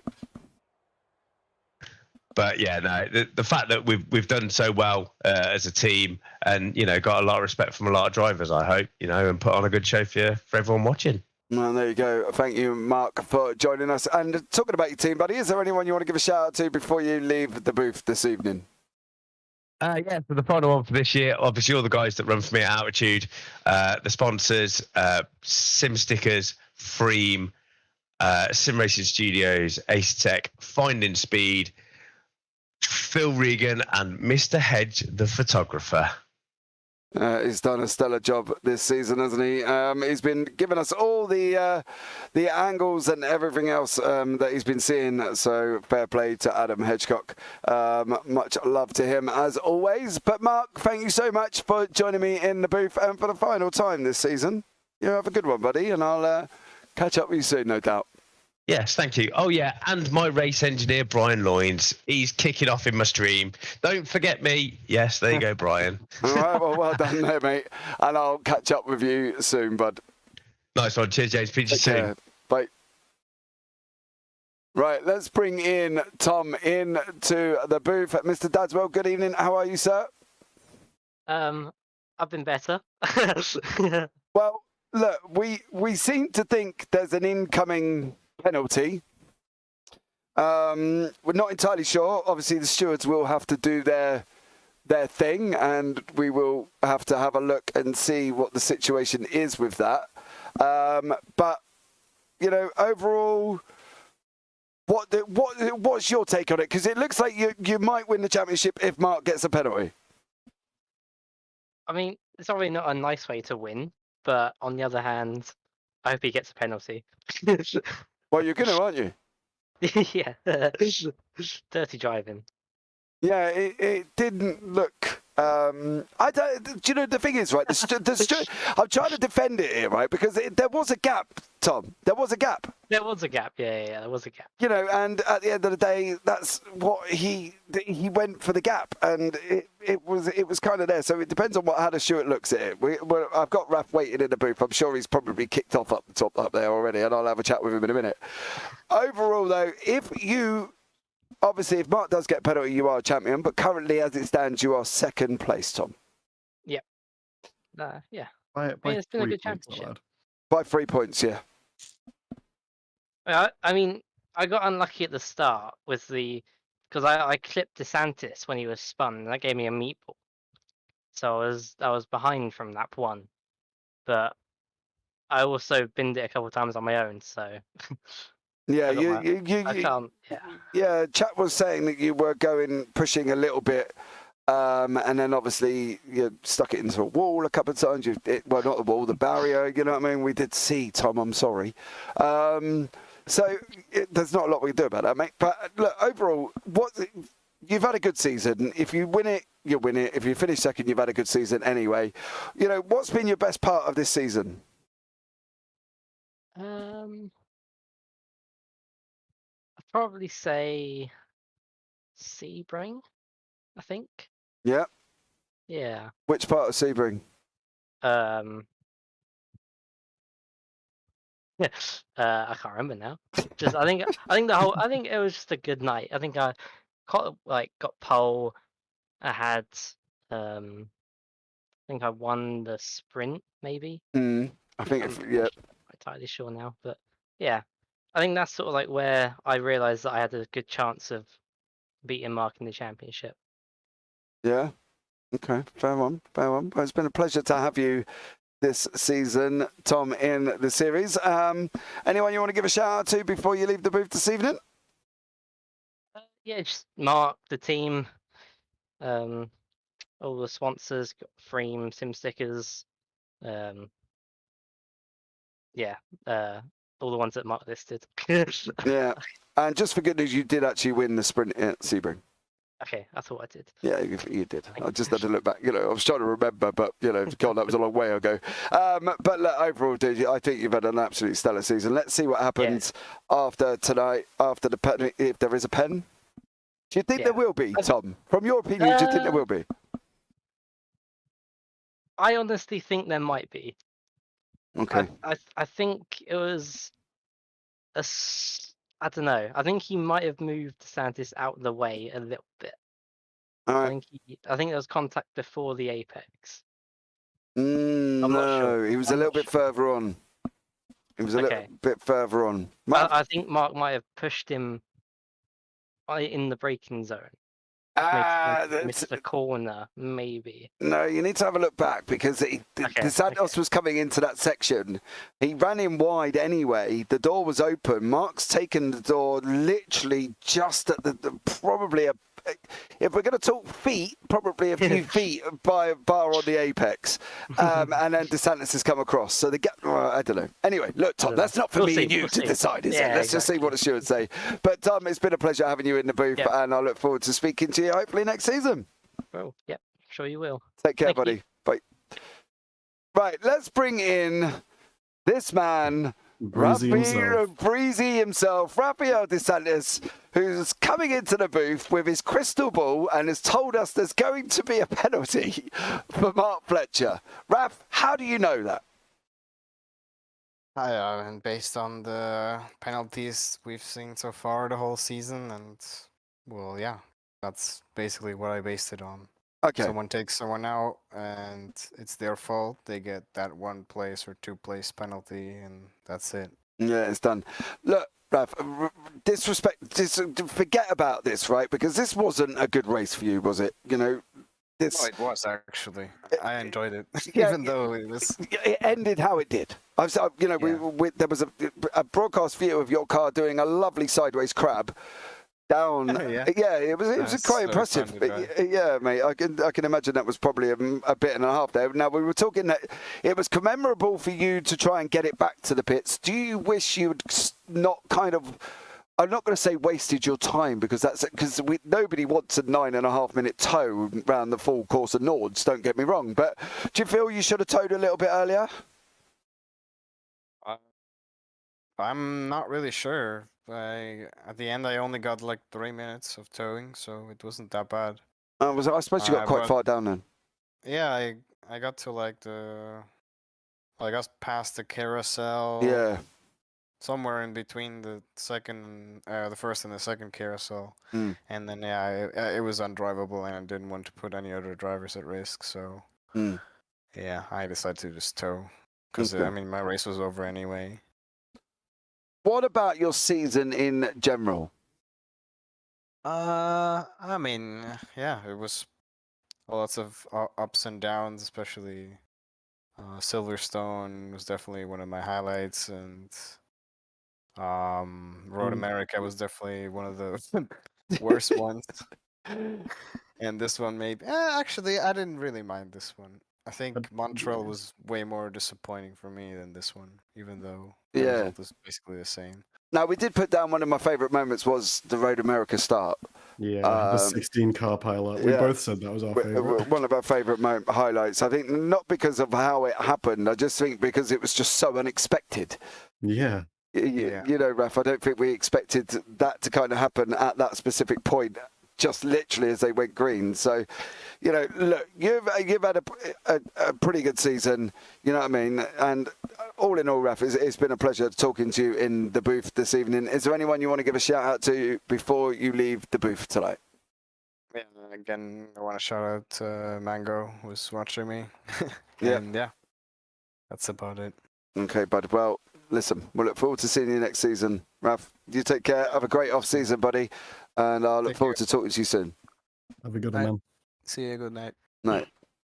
Right, let's talk to Mr. Adam Hedgecock. He's been waiting ever so patiently in the booth. Adam, good evening, sir. How are you? Tired chap. That's a drive there, isn't it? Mate, it is, isn't it? 2 hours of Nords. You've only equated about 2,200 and something corners, mate. Actually, it might even be more than that, because you did 15 laps at 170 corners per lap. So you know you've done a long old journey, bud. But you finished. We've got you down as finishing second overall in the championship. Yeah, pretty happy with that, to be honest. At the start of the race, I didn't think that was going to happen. I love driving here. It's a wonderful place to drive. But I don't like driving fast here. I can't drive fast here because the moment I try to push on, I crash. So it's like go out and grandma it for the night and see what happens. And yeah, things worked out in my favour. Yeah, it's just been put in. Katie Ames has put in. It's about 2,550 corners you've just done. Oh my. Well, actually, it's a few less than that because I did go straight on a couple of times. All right, 2,547. We'll give you. That's about right. Yeah, there you go. But overall, dude, how's your season been? It's been good. I've thoroughly enjoyed it. It's been a long time since I've done a GT3 League that hasn't been the World GT Championship, and this league's a lot more relaxed than that. So it's been nice to just come and on a Wednesday night just chill out, come and have a race, come and have some fun, enjoy it for being laid back, and yeah, it's a great series, to be honest. It's my first time here and I've thoroughly enjoyed it. Well, good. It's always a pleasure having you in the booth, mate. Katie Ames has come back with saying hedge to ledge. Aw. There you go. Aw. Oh, no, look at you, checking you out. Make me blush. Really? Oh, I'm a sucker for that, yeah. I thought you were blushing anyway because you've just driven for 2 hours and done shed loads of corners, mate. I thought you were just, getting all hot and bothered. I am super toasty, and the cats have decided that they're going to start playing, so they're running around the rig and all sorts at the moment. Oh, lovely. Well, that should be Yeah. nice, isn't it? But look, bud, it's always been a pleasure talking to you every single time as well. Is there anyone you want to give a shout out to tonight as well? Because I believe that actually was that Altitude Esports Blue in third, Matt? in the No, teams that was Altitude Esports in 4th. in 4th. Actually, wait, hold on. Hold on. Let me check. Adam Watson was 9th in class. Dan Watson was 9th. Yeah, but he didn't take the checkered flag. things. He didn't take the checkered flag, did he? Because he was 49 minutes repairs. I believe provisionally, I'm going to say provisionally in case I'm wrong, I believe Altitude Esports Blue is in 4th, just behind DRS. There you go. That's still a good effort, considering Watson took a car change at the start of the season. And Yeah. let's be honest, that the Audi is like a bucking Bronco at every track we've been to. Yeah, and it wasn't good for Nords. No, it wasn't. The how he went so long without crashing it is beyond any of us. We were discussing it while we were driving, to be honest. I bet, mate. Is there anyone, Bud, you want to give a shout out to for the final time of the season? Well, I'm guessing Mark and Tom have done the team stuff, so I'll do personals again.